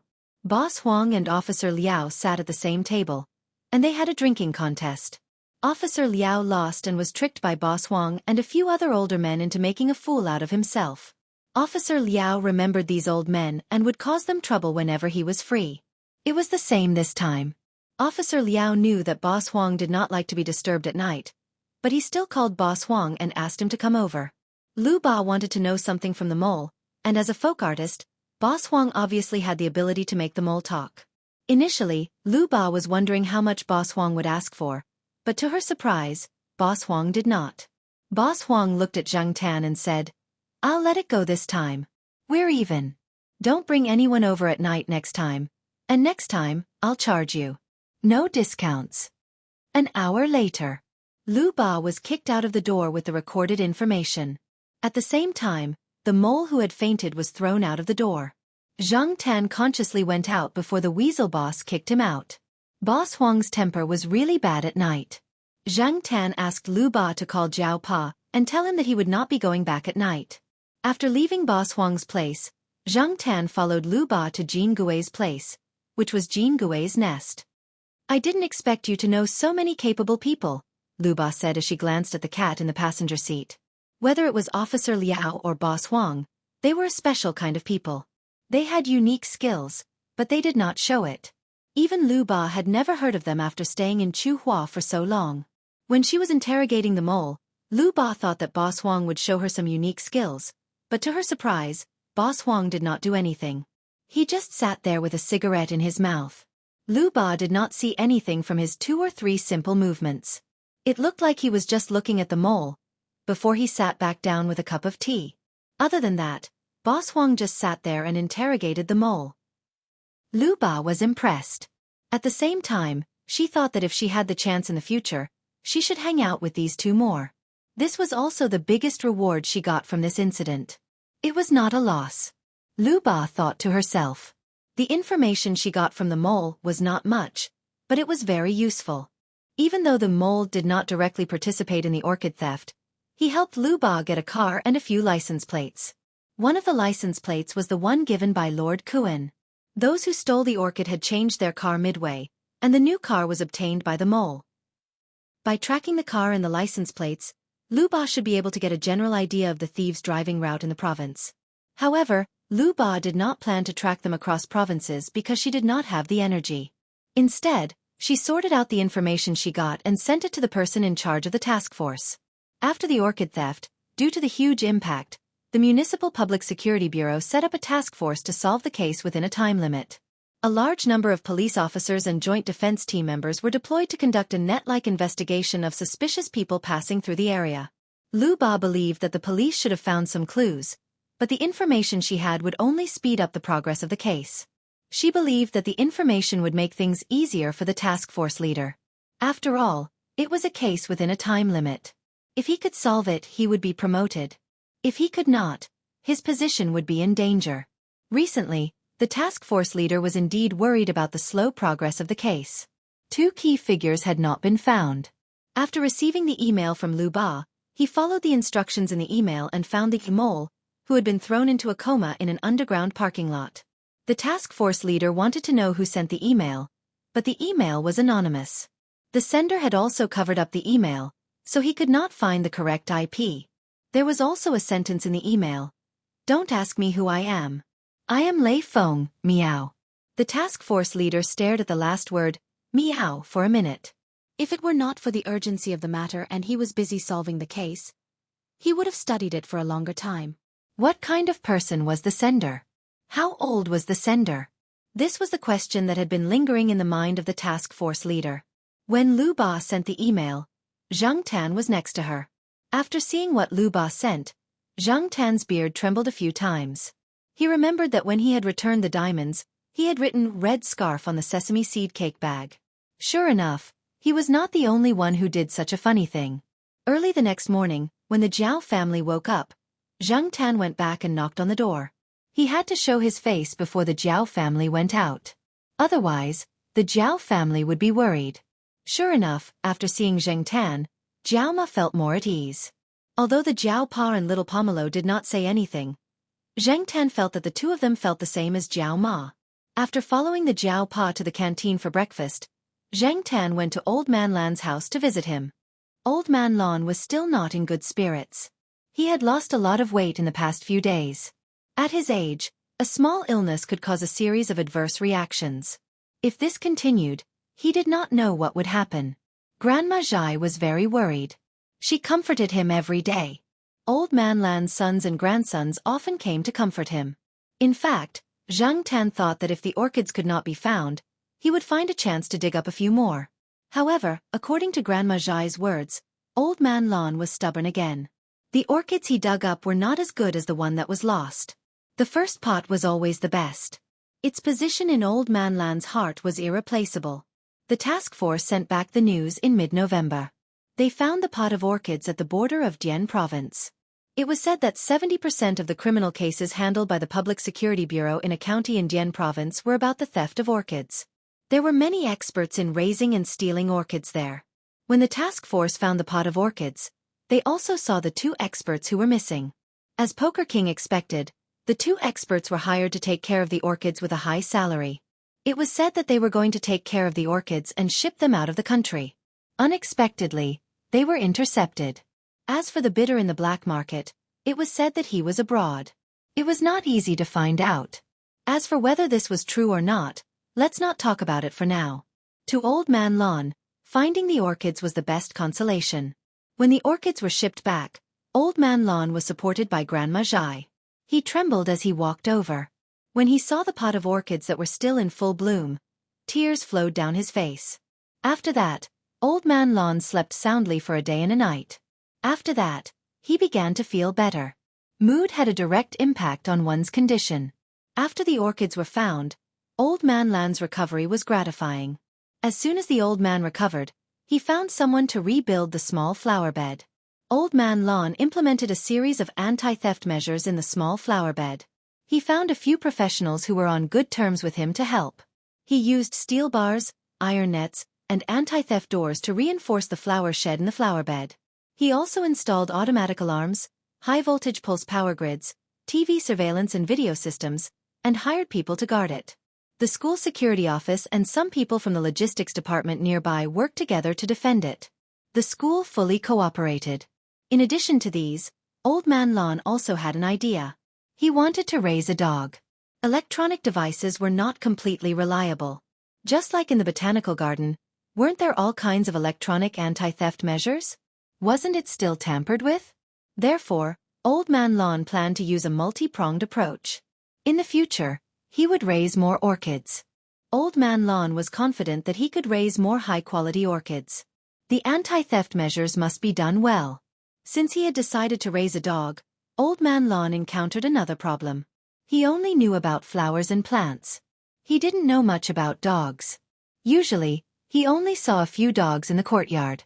However, when it came to guarding Sahara, who was always out of bed, and the good-tempered St. Bernard's little flower were definitely not good enough. Could he find a dog like Niu Zhuangzhuang? However, he heard that that dog was not easy to train. Moreover, it was a little too fierce. Although the small flower bed had to be guarded against thieves, there were often people who came to visit. What if it accidentally bit someone? Recently, there were many people who gave Old Man Lan ideas. Because there were so many suggestions, Old Man Lan didn't know who to listen to. Therefore, one day, when Zhang Tan went out for a walk, he was stopped by Old Man Lan who came back from a walk. Chapter 386. Zhang Tan was baffled. This old man is really... Why are you asking me if you want to raise a dog? Have you ever seen anyone ask a cat for advice when raising a dog? Zhang Tan glanced at Old Man Lan and decided to ignore him. How would he know what kind of dog to raise? Even if he knew, he wouldn't be able to answer. However, Old Man Lan wasn't going to let Zhang Tan go just like that. He stopped Zhang Tan who was about to leave and walked towards the small flower bed. Zhang Tan didn't quite understand what the old man wanted to do, but he still followed him. Seeing that the old man had finally recovered, Zhang Tan decided to give him some face. At the moment, there were two people guarding the small flower bed. One was guarding the main door, and the other was guarding the side door. Although Zhang Tan called it the small flower bed, it wasn't small. One person might not be able to guard it. The flower bed had also been remodeled. Compared to before, the security level was a few levels higher. After Old Man Lan walked into the small flower bed, he didn't stay for long. Instead, he rode out on a three-wheeled scooter that he used to transport flowers. The scooter behind him still had some dirt left from the last time he transported flowers. Come, Black Charcoal, get on. Let's go buy a dog, Old Man Lan said to Zhang Tan who was standing beside him. During this period of time, many people had given Old Man Lan advice. Old Man Lan hadn't decided on a dog to buy.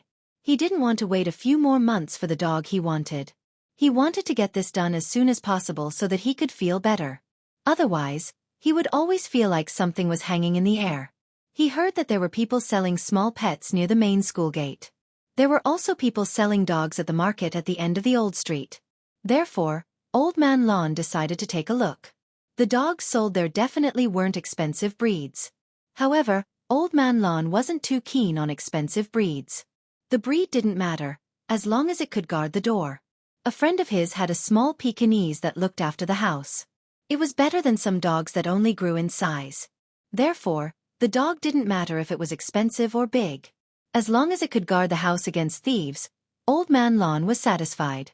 Buy a dog? Zhang Tan hesitated for 2 seconds before jumping into the car. He still didn't understand what Old Man Lan buying a dog had to do with him. However, it was good to join in the fun since he had nothing to do at home anyway. There were indeed people selling small pets at the entrance of the school. During spring and summer, there were many goldfish, turtles and so on. During autumn and winter, some turtles and other animals had to hibernate, so the students were not interested in them. However, hamsters, guinea pigs, rabbits, kittens, and so on were more popular. In the past few years, Zhang Tan had seen many abandoned animals in school. Not to mention stray cats.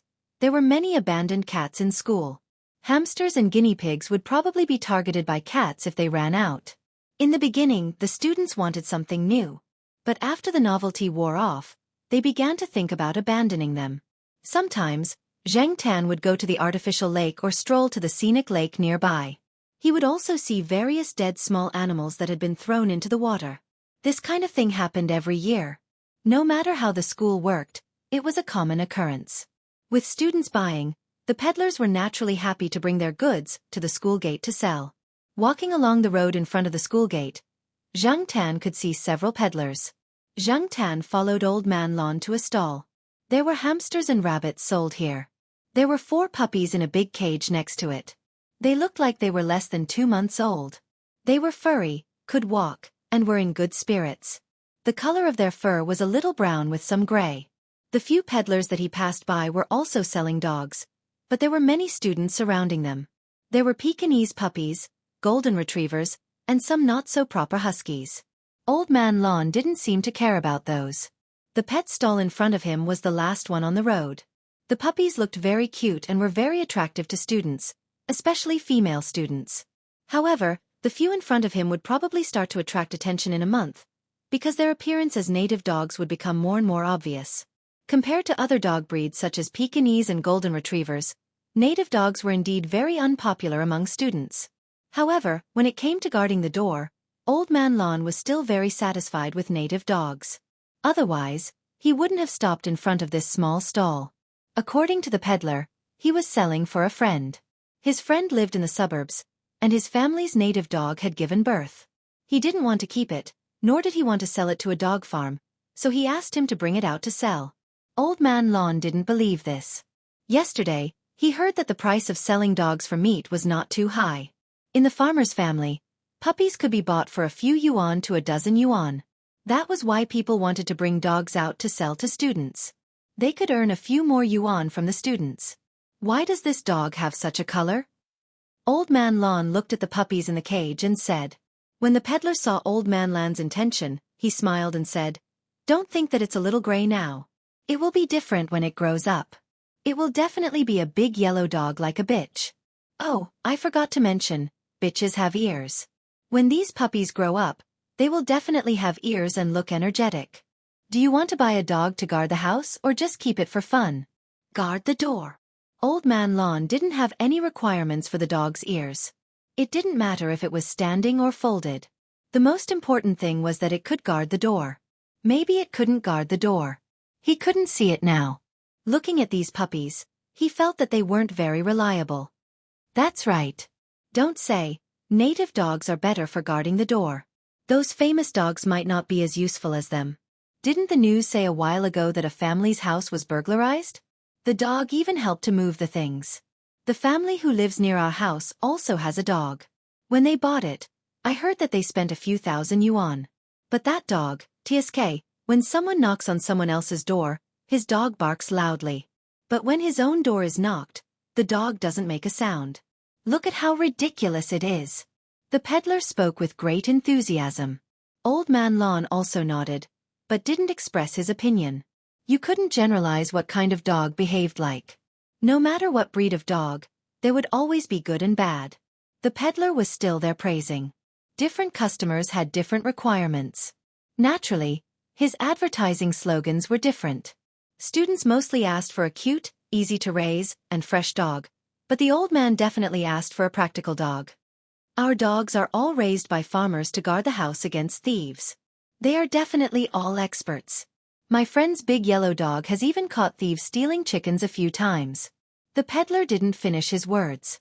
His friend's chickens were bitten to death by dogs. He definitely wouldn't say this. If this old man's family also raised chickens, once he said this business would be done. So when it came to catching thieves, all he had to do was say that he caught thieves. It was better not to mention chickens. Old Man Lon was a little tempted. A dog that caught thieves was good, but which one should he buy? Or buy a few more? Old Man Lon was really inexperienced when it came to this, so when he looked at the 4 puppies in the cage that looked about the same size and appearance, Old Man Lon couldn't make up his mind. Thus, he shifted his gaze and looked at Black Cat, who was squatting on the car and looking at the cage. He said, "Charcoal, what do you think? Which one should we buy?" The peddler didn't pay attention just now. Now that he heard Old Man Lon, he stretched his neck to take a look. Heh, this old man bought a dog with a cat. Who bought a dog with a cat? Hey, old man, your cat is really well raised, the peddler said. Everyone was willing to listen to good words. Old Man Lon nodded proudly. Yes, it's not mine. The peddler. If it's not yours, why are you showing off? Zhang Tan ignored the peddler. Old Man Lon asked him to choose a dog. How could he choose a dog? He didn't even know how to pick a cat, let alone a dog. These 4 dogs all looked the same. They were all male dogs with their small ears folded. When they looked at people, they gave people a pitiful feeling. Dogs were always easy to arouse people's sympathy. After the 4 dogs in the cage saw Zhang Tan, they all squeezed to the side of the cage facing Zhang Tan. They were very curious about Zhang Tan's cat. Zhang Tan stood in front of the cage and could see the appearance of these 4 dogs clearly. The peddler also saw that Old Man Lon was in a difficult position, so he said, "Actually, every dog is the same. Raising a dog is like raising a child. The education they receive is different, so they will definitely look different in the future. It still needs to be trained." What he meant was that they could just pick any dog and buy it to raise it well. Let a cat pick a dog? Ridiculous. Then they might as well close their eyes and pick one themselves. In fact, the temperament of these puppies could also be seen. When they were at the pet center, Zhang Tan saw Xiao Gua and the others examine the kittens' bodies. They also checked each kitten's temperament. Some cats were obedient when you caught them, while others struggled hard, scratched, and bit. However, Zhang Tan looked at the 4 dogs in front of him. Their temperaments seemed to be about the same.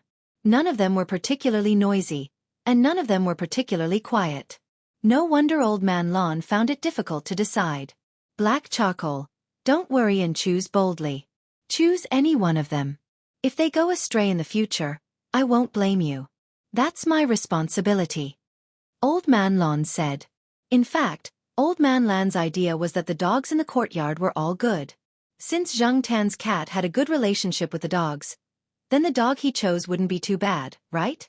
At least it would be more reliable than him, who was only interested in plants and was basically a layman when it came to animals.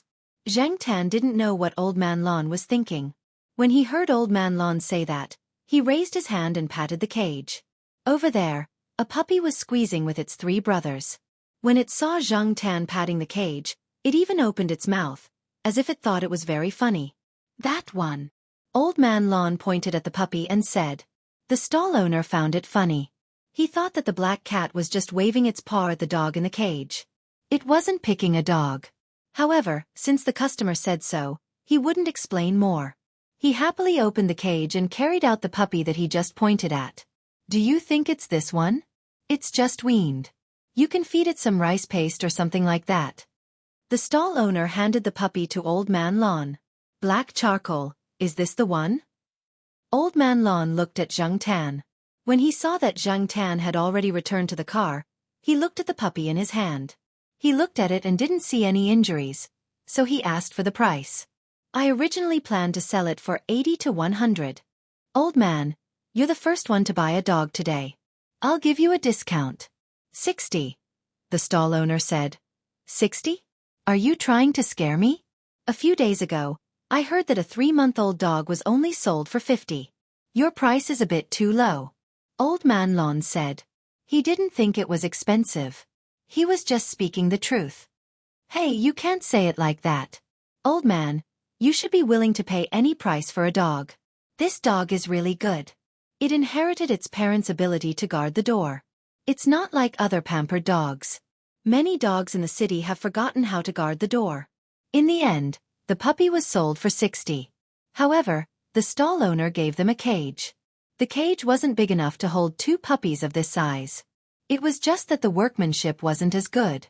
After putting the cage in the car, Old Man Lon said to Zhang Tan, Black Charcoal, help look after it. Let's go to the market over there to take a look. Chapter 387. The wet market that Old Man Lon was talking about was not the one near Chuhua University. They still had to ride a bike to get there. On the bike, The dog in the cage didn't seem to be used to the unfamiliar environment. There was no familiar scent in the surroundings, so it wasn't as energetic as before.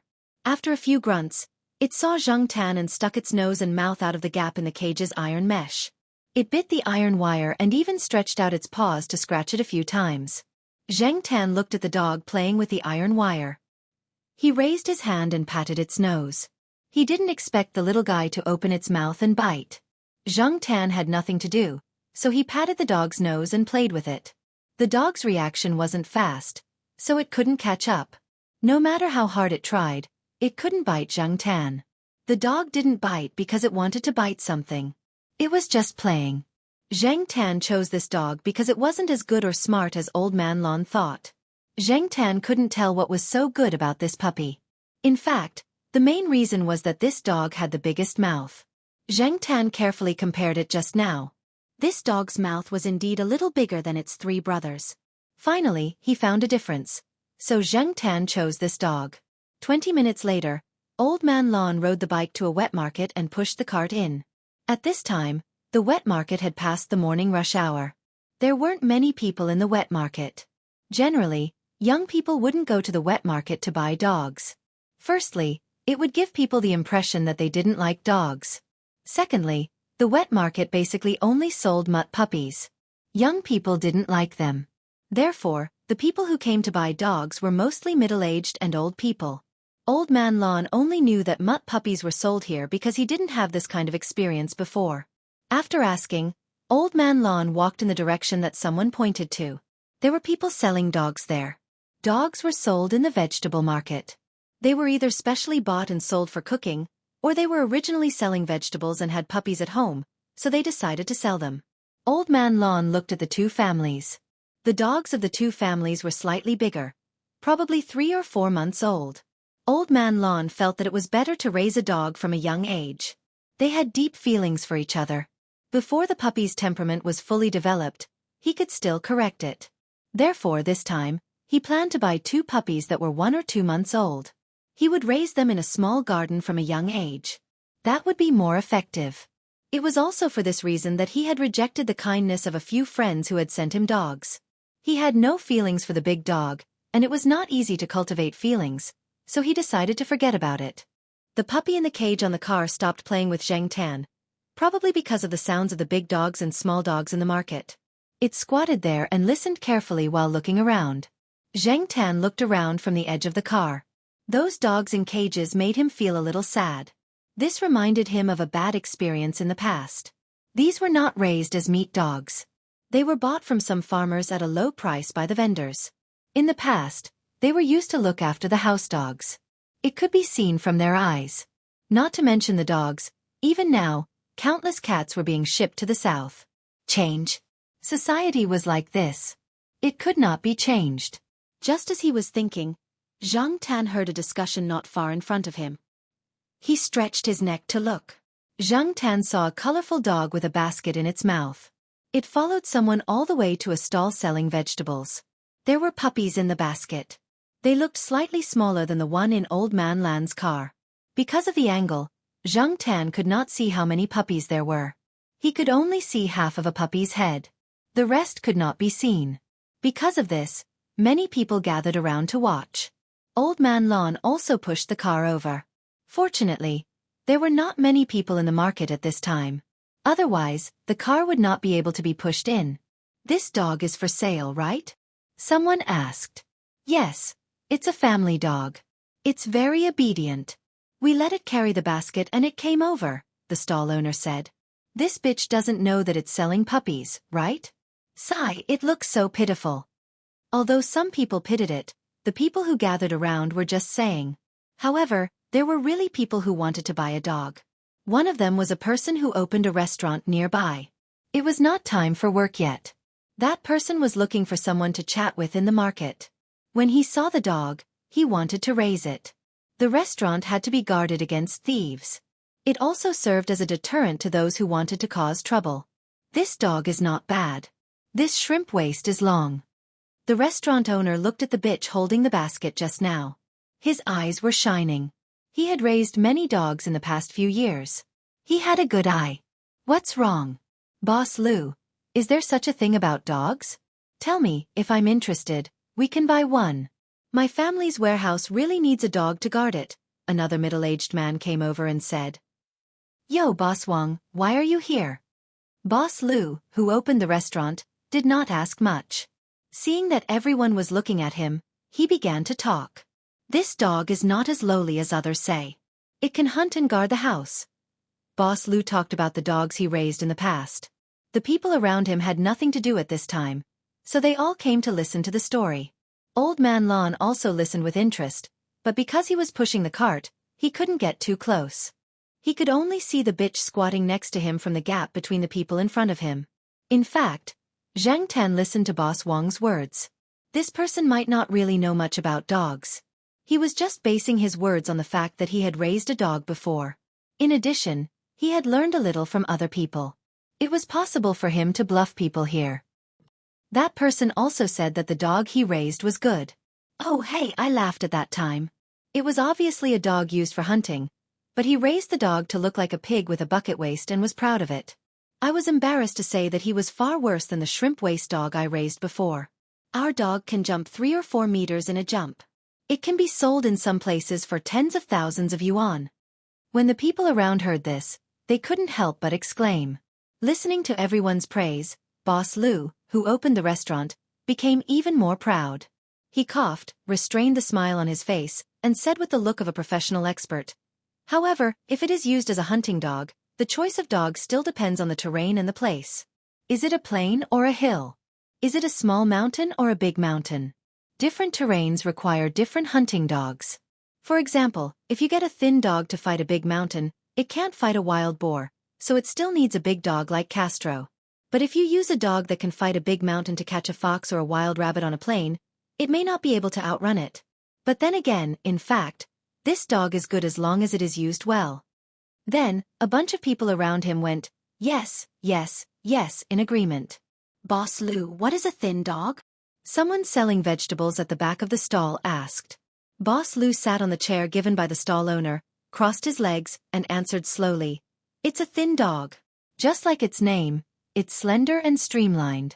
When it runs, teske, it's as fast as an arrow shot out. Thin dogs are our country's traditional hunting dogs. Do you know the howling celestial dog of Erlang Shen in the legend? That's the original form of a thin dog. There was another round of exclamations of "oh" around him, which satisfied Boss Lu's vanity. Feeling that it was about time, Boss Lu didn't say anything more. He got up and patted the inconspicuous dust on his legs, saying, "But it's hard to find a good dog now." It's always not perfect. It's hard to find a good dog. After saying that, Boss Lu walked to the stall of the person who wanted to sell the puppies. The female dog that was squatting next to him had been taken away by the female owner. If the dog was sold, it wasn't good for the female dog to stay here. It could easily cause trouble. Although the female dog came over with the basket in her mouth, she might not know that the puppies in the basket were going to be sold. To be on the safe side, it was better to take the puppies away. How much is your dog? Boss Lu asked the stall owner. Don't sell it for tens of thousands of yuan just because of what I said just now. I won't do it. This dog indeed wouldn't go up to tens of thousands of yuan just because of what Boss Lu said just now. This dog sold for tens of thousands? Some people around couldn't help but sneer in their hearts. Whoever bought it was an idiot. No one would buy it for hundreds of yuan. Just listen to the story. As experienced peddlers, these people around them would not be fooled by Boss Lu's few words and stories. How could they sell vegetables if they didn't have a brain? When the stall owner heard Boss Lu's words, he smiled honestly. How could we? We're only going to sell this dog for 100 or 80 yuan. In fact, they originally only intended to sell it for 30 or 40 yuan. They didn't expect Boss Lu to come up with this idea, so they took this opportunity to raise the price. Hey, I gave you a stick and you climbed up. The prices of the neighboring stalls are the price of big dogs. However, I'm interested in your dog's waist. 80 yuan. I'll take this dog. Boss Lu pointed to the puppy in the basket that was almost the same color as the female dog and said. In fact, if the price was really too low, Boss Lu would lose face. After all, he had just praised the female dog. The price of the puppy should be higher than other dogs. It was because of this that he didn't bargain much after hearing the stall owner's offer. Hey, okay, this dog is guaranteed to be much better than my female dog. The stall owner took out the little colorful dog that was clinging to the edge of the bamboo basket and handed it to Boss Lou. After Boss Lou gave the money, he looked at the puppy. Probably because he wanted to sell it, the stall owner did a simple cleaning for the puppy. It didn't look dirty, so Boss Lou took it and left. After Boss Lou left, Boss Wang, who said that he wanted to buy a dog to guard the warehouse, pointed to the dog in the basket that was mostly black with white limbs. I like this kind of dog that walks on snow. I'll take this one. Pack it in a bag. The people around listened and laughed. This was like buying a lunchbox, and he even packed it in a bag. The stall owner finally found a snakeskin bag and put the dog in it. He handed it over with a smile. When the two people left, the people around also dispersed. The stall owner looked at the remaining dog in the basket and sighed. Sure enough, this was the most difficult to sell. However, the price of the other two dogs had exceeded his expectations, which was a consolation. If the remaining dog couldn't be sold, he would sell it at a low price. Otherwise, he could sell it to those who bought it as meat dogs. If he kept it, he wouldn't have much food to feed it. Old Man Lon sighed as well.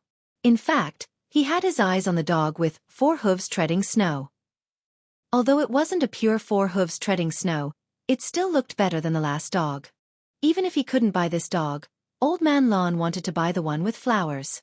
He didn't expect that the first to be bought was the little colorful dog, and then the walks on snow was one step ahead. There were only 3 dogs. The 2 that Old Man Lon liked couldn't be bought. As for the remaining one, Old Man Lon frowned. He felt that it wasn't good enough. Not only did Old Man Lon look down on it, but the people around also looked down on it. In fact, as long as the fur color changed, there were still some people who were willing to buy it, but the problem was that many people disliked the fur color now. Moreover, the remaining dog in the basket didn't look as energetic as the previous 2. It quietly squatted in the basket. When the 2 dogs were making a big fuss, it didn't move much. The fur color was bad, and the spirit was poor. Who would want to buy it? Although it was only a few dozen yuan, the people in the market didn't want to spend it for nothing. For them, it was better to buy a few packs of cigarettes. I know dogs with this color. When they grow up, the color of their fur looks like they have skin disease.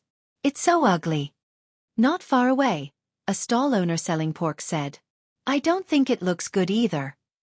Another stall owner followed. It really doesn't look good. It has mixed fur. Someone around agreed.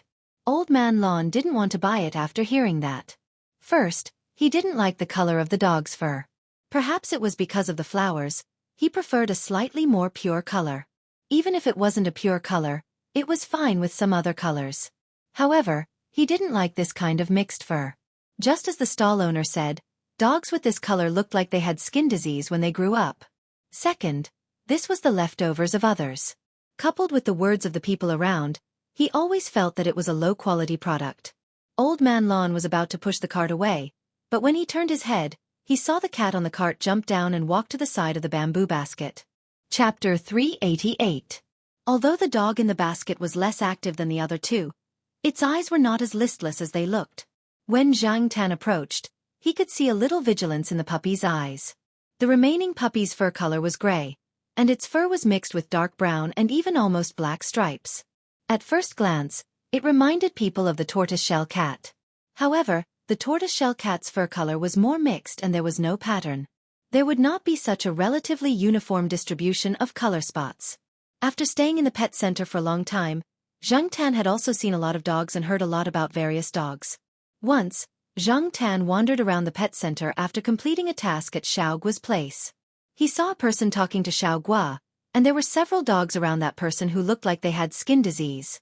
Charlie and the others said that they were called tabbies. If you look closely, the spots on those dogs were indeed striped, which was different from the Yuanba's fur color.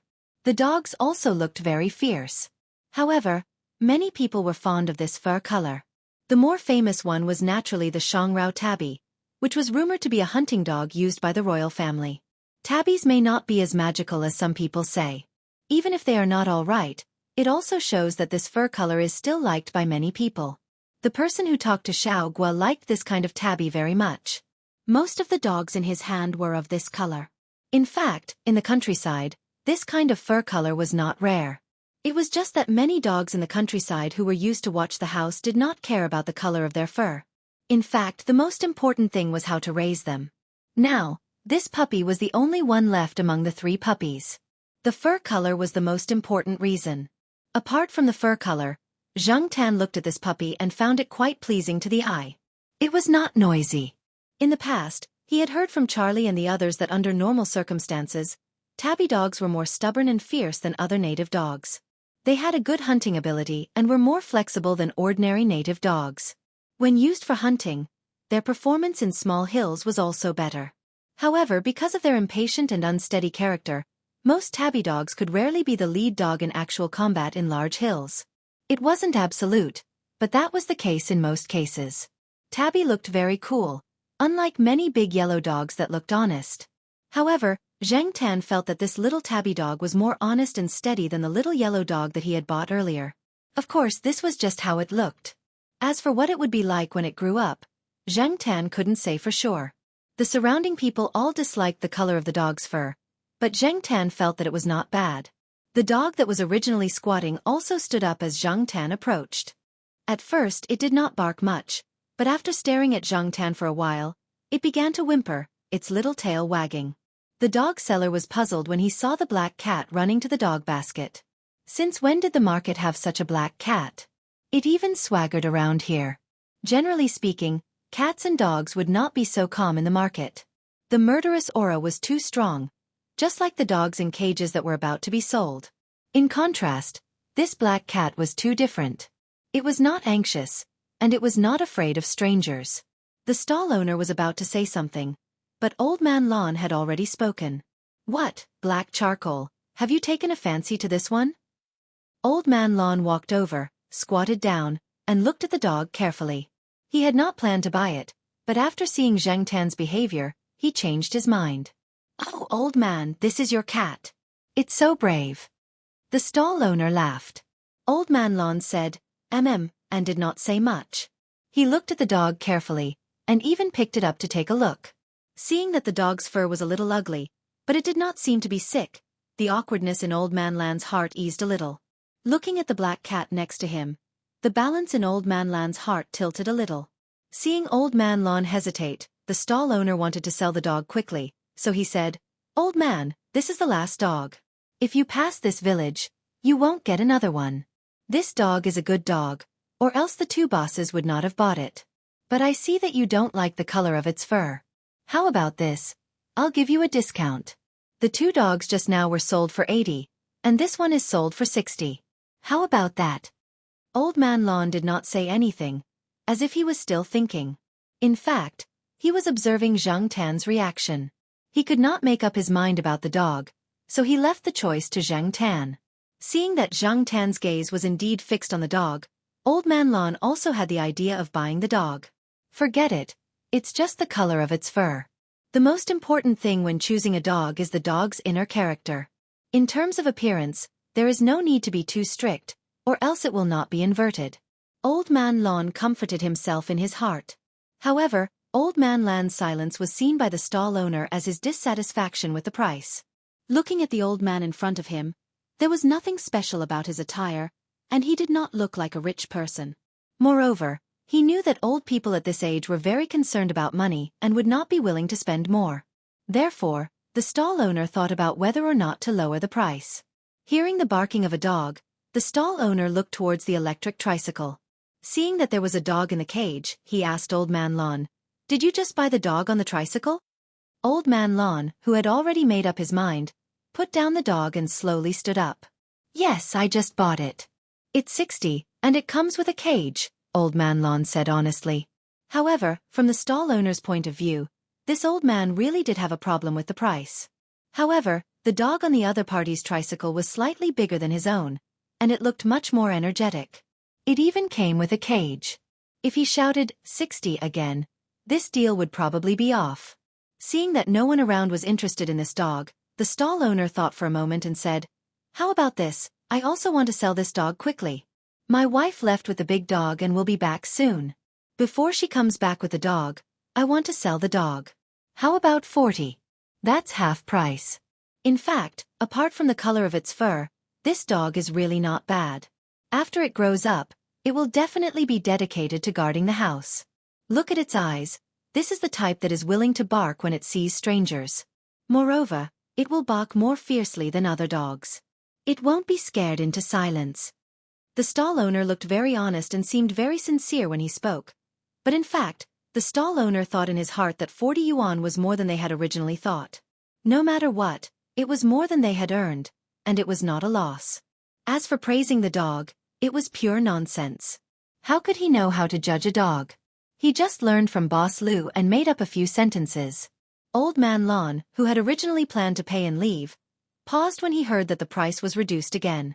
He looked at the stall owner, shook his head silently, and then took out the money and handed it over. The people around thought that Old Man Lon was still not satisfied with the dog and the price, and just reluctantly accepted it. However, Zhang Tan knew that Old Man Lon was speechless. The old man didn't care much about these dozens of yuan, but he didn't expect that just a few sentences less would make the stall owner directly reduce the price. The dog basket stall owner didn't intend to give it away, and Old Man Lon didn't want it either. The cage and the tricycle could still hold one more puppy. The two puppies could just squeeze together.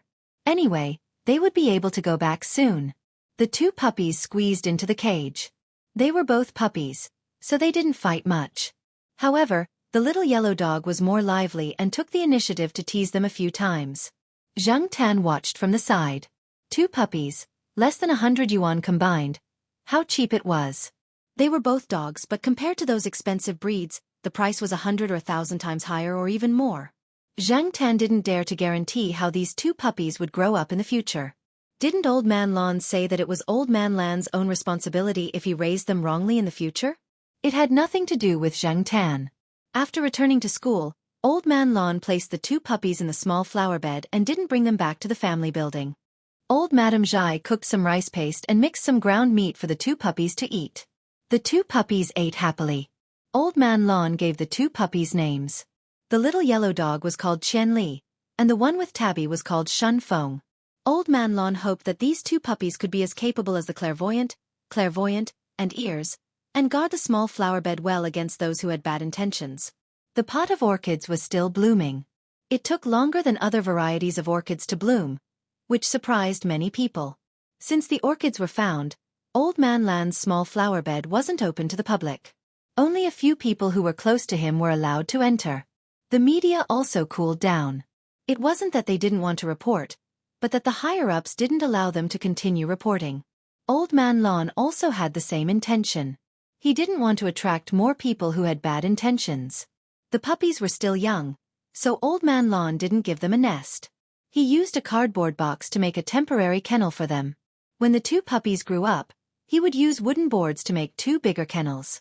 When Old Man Lon brought the two puppies to the pet center for a checkup, he found out from the staff that Shun Feng was a dog with Tabby's fur color. The staff at the pet center deliberately wanted to comfort Old Man Lon, so they exaggerated a little. Old Man Lon was on cloud 9 after hearing it. In fact, no matter what, wasn't it just a mongrel? Many people still looked down on it. However, Old Man Lan's awkward thoughts were now gone. Instead, he was a little proud. When he returned to school and saw Zhang Tan, he smiled amiably. Black charcoal, you have good taste. Zhang Tan looked at the old man humming a tune as he walked away, thinking that he was still young. When he grew up, he would know whether his taste was good or not. However, every time he heard Old Man Lon say, Shun Feng, Zhang Tan always felt that something was wrong. He would consciously add the word, delivery, in his heart. Later, Old Man Lon probably also felt that it sounded like a delivery man, so he changed it to, Shun Zi. Mongrels were easy to raise and grew quickly. The two puppies also had good adaptability. After a few days in the small flower bed, they ran around the yard. Besides Zhang Tan, the first cat the two met was Sheriff. Originally, Sheriff ran to the small flower bed to eat the flowers. Now, he ran to the small flower bed frequently because of the two puppies. Zhang Tan already knew that Sheriff was more interested in dogs than cats. At first, the sheriff was just curious and didn't go over to play with the two puppies. Instead, he stood on top of the flower shed and looked at the two puppies playing below. He stretched his neck very long, as if he wished he had a giraffe's neck. His gaze followed the two puppies. After discovering the cat squatting on the flower shed, the two puppies came to the bottom of the flower shed. The little yellow Qianli opened his mouth and barked at Sheriff with an obvious cry of a young dog. The roof of the flower shed was sloped. The highest part was about 3 meters from the ground, and the lowest was less than half a meter. The place where Sheriff was squatting was about 1 meter from the ground. Otherwise, the two puppies wouldn't have noticed him. Shunzi didn't speak, but he also looked up at the cat on the flower shed. Zhang Tan saw the extent of Sheriff's tail swinging and knew that this guy really wanted to go down and play with the two puppies. He just probably wanted to observe more. Chapter 389. Sheriff's crouching position wasn't high. 1 meter was a piece of cake for a healthy adult cat. Even though he didn't expect to be kicked by Zhang Tan in the back and panicked a little, Sheriff was still able to land steadily. Sheriff wasn't the only one who was shocked by the sudden kick. The two puppies were also shocked and hurriedly took a few steps back. The little yellow dog, Qianli, even flapped and barked a few times. The mud tiger straight was a little calmer, but it also looked at Sheriff warily and didn't even swing its tail. However, soon, the thick-skinned Sheriff broke the deadlock. Within a few minutes, the cat and two dogs were playing together. Sheriff was no stranger to dogs. Dealing with the two puppies was even easier. After getting used to the two puppies, he started playing. The puppies had teeth. When they bit Sheriff, it hurt a little, but he could handle it. After all, they were just puppies. Zhang Tan squatted on the flower shed and watched the two puppies run happily behind Sheriff. He thought to himself, with Sheriff leading the way, Old Man Land's flower garden wouldn't be peaceful. Although they were just puppies, because they were mud dogs, the 2-month-old puppies already had some weight and were still active. Sheriff couldn't handle the two puppies at the same time. However, after playing around, their relationship became better and better. In the end, they got tired of each other. Sheriff even went to the puppy's plate to eat some dog food, then squeezed into a nest with the two puppies to sleep. That box was originally prepared by Old Man Lawn for the puppies. There was still some space for the two puppies to sleep inside. Puppies grew fast. In Old Man Land's plan, this box would last for at least a month, right? But now that Sheriff was squeezed in, it seemed very narrow. Sheriff's two hind legs were still exposed. However, cats were soft. They could sleep in any position. Zhang Tan looked at the three of them squeezed in the paper box and was happy. He estimated that in a few days, this paper box would be scrapped. It wouldn't be scrapped, but it would be tossed around until it was scrapped. Looking at the sky, Zhang Tan jumped down from the flower canopy and left. It was time for lunch. In a while, the students would be dismissed. It was inconvenient to move around with so many people. Zhang Tan decided to have lunch at Jiao Wei's small restaurant today. He left the small garden and went to the school gate. However, on the way to the school gate, Zhang Tan passed by a building near the school's logistics department. Just as he was thinking about how much trouble Old Man Lawn would be in for in the future, he wasn't paying attention to his surroundings. Suddenly he heard a shout, "Be careful!" The next moment, he felt as if a bucket of cold water had been poured over him. Zhang Tan's fur was all wet. He turned his head and looked helplessly at the surprised auntie who was standing at the door with a basin in her hand. That auntie obviously didn't do it on purpose. Under normal circumstances, no one would come here, and she was used to splashing water. Who knew that a cat would suddenly appear? It was probably the water used to wash fruit. Zhang Tan could even smell a bit of fruit. The auntie holding the plastic basin was stunned for a moment. Then she said to Zhang Tan, "Hey me, come here. Auntie will help you wipe it." As she said that, she took out a pack of tissues from her pocket and waved at Zhang Tan. Zhang Tan looked at the auntie's figure. She was, well, a strong woman. Her arms looked very strong. Zhang Tan thought about it and decided to leave. After he left, Zhang Tan saw that there was no one around. He stopped and shook his fur twice. Not much water came out. He looked up at the sun in the sky. The sun was not bad. It should be fine after a while. Zhang Tan didn't think much of it. He ran out of the school gate with water stains all over his body. However, although there was sun today, it was already December. The temperature wouldn't be high. When the wind blew, it was a little cold. When Jiao Wei's parents saw Zhang Tan, his fur was still wet. Jiao Wei's mother joked that Zhang Tan had gone swimming or catching fish. Although she said that, Jiao Wei's mother still took a hairdryer for Zhang Tan to dry. After drying, he felt much warmer. However, when Zhang Tan walked back from the small restaurant after eating, he felt a little dizzy and sneezed a few times. It seemed that his nose was running. Zhang Tan couldn't find any tissues to wipe his nose, so he raised his hand to wipe his nose. "I'll wipe it on my fur first. I'll wash it when I get back." Originally, Zhang Tan wanted to go to the small garden to see how the three of them were doing. He wanted to see if they had rebelled in the small garden. However, because he didn't feel well, he decided to go home and take a good nap first. Zhang Tan didn't know if it was his imagination, but he felt that the temperature had dropped a little. It was a little cold. He ran home quickly and jumped onto the sofa. He grabbed a roll of toilet paper from the coffee table and wiped his nose with it. His head felt even dizzier. Zhang Tan was too lazy to move. He just lay on the sofa and slept. He originally planned to take a nap, but this nap exceeded his expectations. Jiao Ma came back around 6 p.m. The last class at affiliated high school ended at 5 p.m., and she took the bus back home. Every day, she would arrive home around 6 p.m. Therefore, the Jiao family's dinner was usually after 7 p.m. Little Pomelo was now in her third year of junior high school. She was in her last year of junior high school, so the school was rather strict on her. Although the school did not set up an experimental class, the teachers would still give special treatment to the few top students after class. They would leave some students behind to answer their questions. Therefore, little Pomelo came back later than Mama Jiao. Jiao Pa didn't come back until dinner time. Therefore, Jiao Ma was the first one to come home.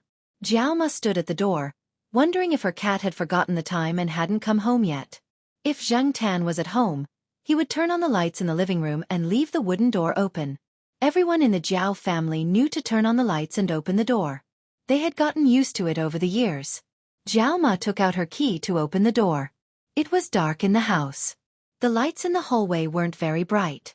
They couldn't illuminate much of the room. Jiao Ma turned on the lights in the living room. Then, she saw the black furball on the sofa. "Black charcoal, why don't you turn on the lights? You're sleeping on the sofa. Don't catch a cold. There's a blanket next to you." Jiao Ma put the vegetables on the floor and changed into slippers at the entrance. However, Jiao Ma didn't hear any response from black charcoal. She changed into slippers and looked at the sofa. It was still in the same position as the black furball. Jiao Ma knew that under normal circumstances, her cat rarely curled up like other cats. When black charcoal slept alone on the sofa, it would stretch out and lie on its stomach, as if it wanted to occupy the entire sofa. Sometimes it would lie on its side. However, Jiao Ma had never seen black charcoal curled up like this. It looked like black charcoal was curled up because of the cold. She had just said a few words, but black charcoal didn't respond at all. The windows in the living room weren't closed. The night breeze blew in, bringing with it the coolness of winter. Jiao Ma shivered. The keys in her hand fell from her trembling hand. She didn't pick them up and quickly walked to the sofa. "Black charcoal. Black charcoal." Jiao Ma shouted a few times, but there was still no response from black charcoal. She reached out her trembling hand and found that black charcoal was still warm and soft. Jiao Ma slowly recovered from the suffocating feeling. Soon, Jiao Ma realized that black charcoal was probably sick. She picked up black charcoal from the sofa and quickly walked out without even changing her slippers. Because she was in such a hurry, the dishes for dinner that were placed on the ground beside her when she changed her shoes were kicked all over the floor. When Mama Jiao went down the stairs, she almost missed her step. Fortunately, she was lucky and steadied herself. After they went downstairs, Jiao Ma took Zhang Tan to the pet center. The pet center was open 24/7. Zhang Tan, who was in a deep sleep, didn't know what was going on around him. He couldn't feel anything. After he fell asleep, it seemed like a long time before he heard a sound. The sound was getting louder and louder. There were all sorts of noises around him. There were people shouting, laughing, chatting, and strong electronic music. He struggled to open his eyes, and in his blurry vision, there were all sorts of lights flashing. He could only see the blurry figures moving around, but he couldn't see them clearly. Even though he couldn't see or hear clearly, Zhang Tan felt strange and familiar at the same time. Aside from the blurred vision, The sounds around Zhang Tan made her already dizzy head hurt even more. It was as if someone was drumming beside her ears, causing her to feel dizzy and dizzy. A figure approached him. Even though it was close, Zhang Tan couldn't see what the person looked like. Zhang Tan, are you really drunk? You can't hold your liquor at all. His voice sounded indistinct and indistinct. It had been a long time since someone called him Zhang Tan. When he heard it, Zhang Tan didn't react. Even after he reacted, he couldn't remember who the owner of the voice was. Zhang Tan tried to open his eyes wide to see who was in front of him, where he was and what was going on. But it was still in vain. He was so close that he could touch him, but he seemed to be thousands of miles away. This made Zhang Tan feel conflicted. This feeling didn't last long. Zhang Tan found that the world was gradually out of balance and became distorted. His blurry vision was distorted and he couldn't see anything. The people and things around him seemed to be farther and farther away. Zhang Tan wanted to say, "Wait, I haven't seen clearly yet." But the world became quiet again and there was nothing around him. After a long time, Zhang Tan gradually heard a vague sound. The sound gradually became louder and clearer. It wasn't as blurry as before. Zhang Tan felt that he was poked. It wasn't hard, just a light poke, and it was a little itchy. Then, Zhang Tan heard a familiar voice. Why isn't Brother He awake yet? Oh, it was Air Yuan from Air Mao's family. Air Yuan was almost 2 years old now. With Air Mao's talkative father around, Air Yuan learned to speak very quickly. Air Yuan, don't mess around. Brother He is just sick and sleeping. He needs to rest. It was another voice. It was Fatty Wei, Celestine's brat who was getting rounder and rounder. Sick? Air Yuan asked. Yes, my dad said so. His original words were Hey. What's Brother He's name? Fatty Wei wanted to repeat his dad's words, but he forgot what Hey was. What was his name again? Fatty Wei suddenly couldn't remember. They usually only called him Brother He and had almost forgotten Zhang Tan's cat name. Air Yuan, what's Brother He's name? Fatty Wei asked. It's Hey. Hey. Air Yuan tried hard to remember how his dad called him Brother He. After thinking for a few seconds, he slowly said, It's Hey. Hey Bun.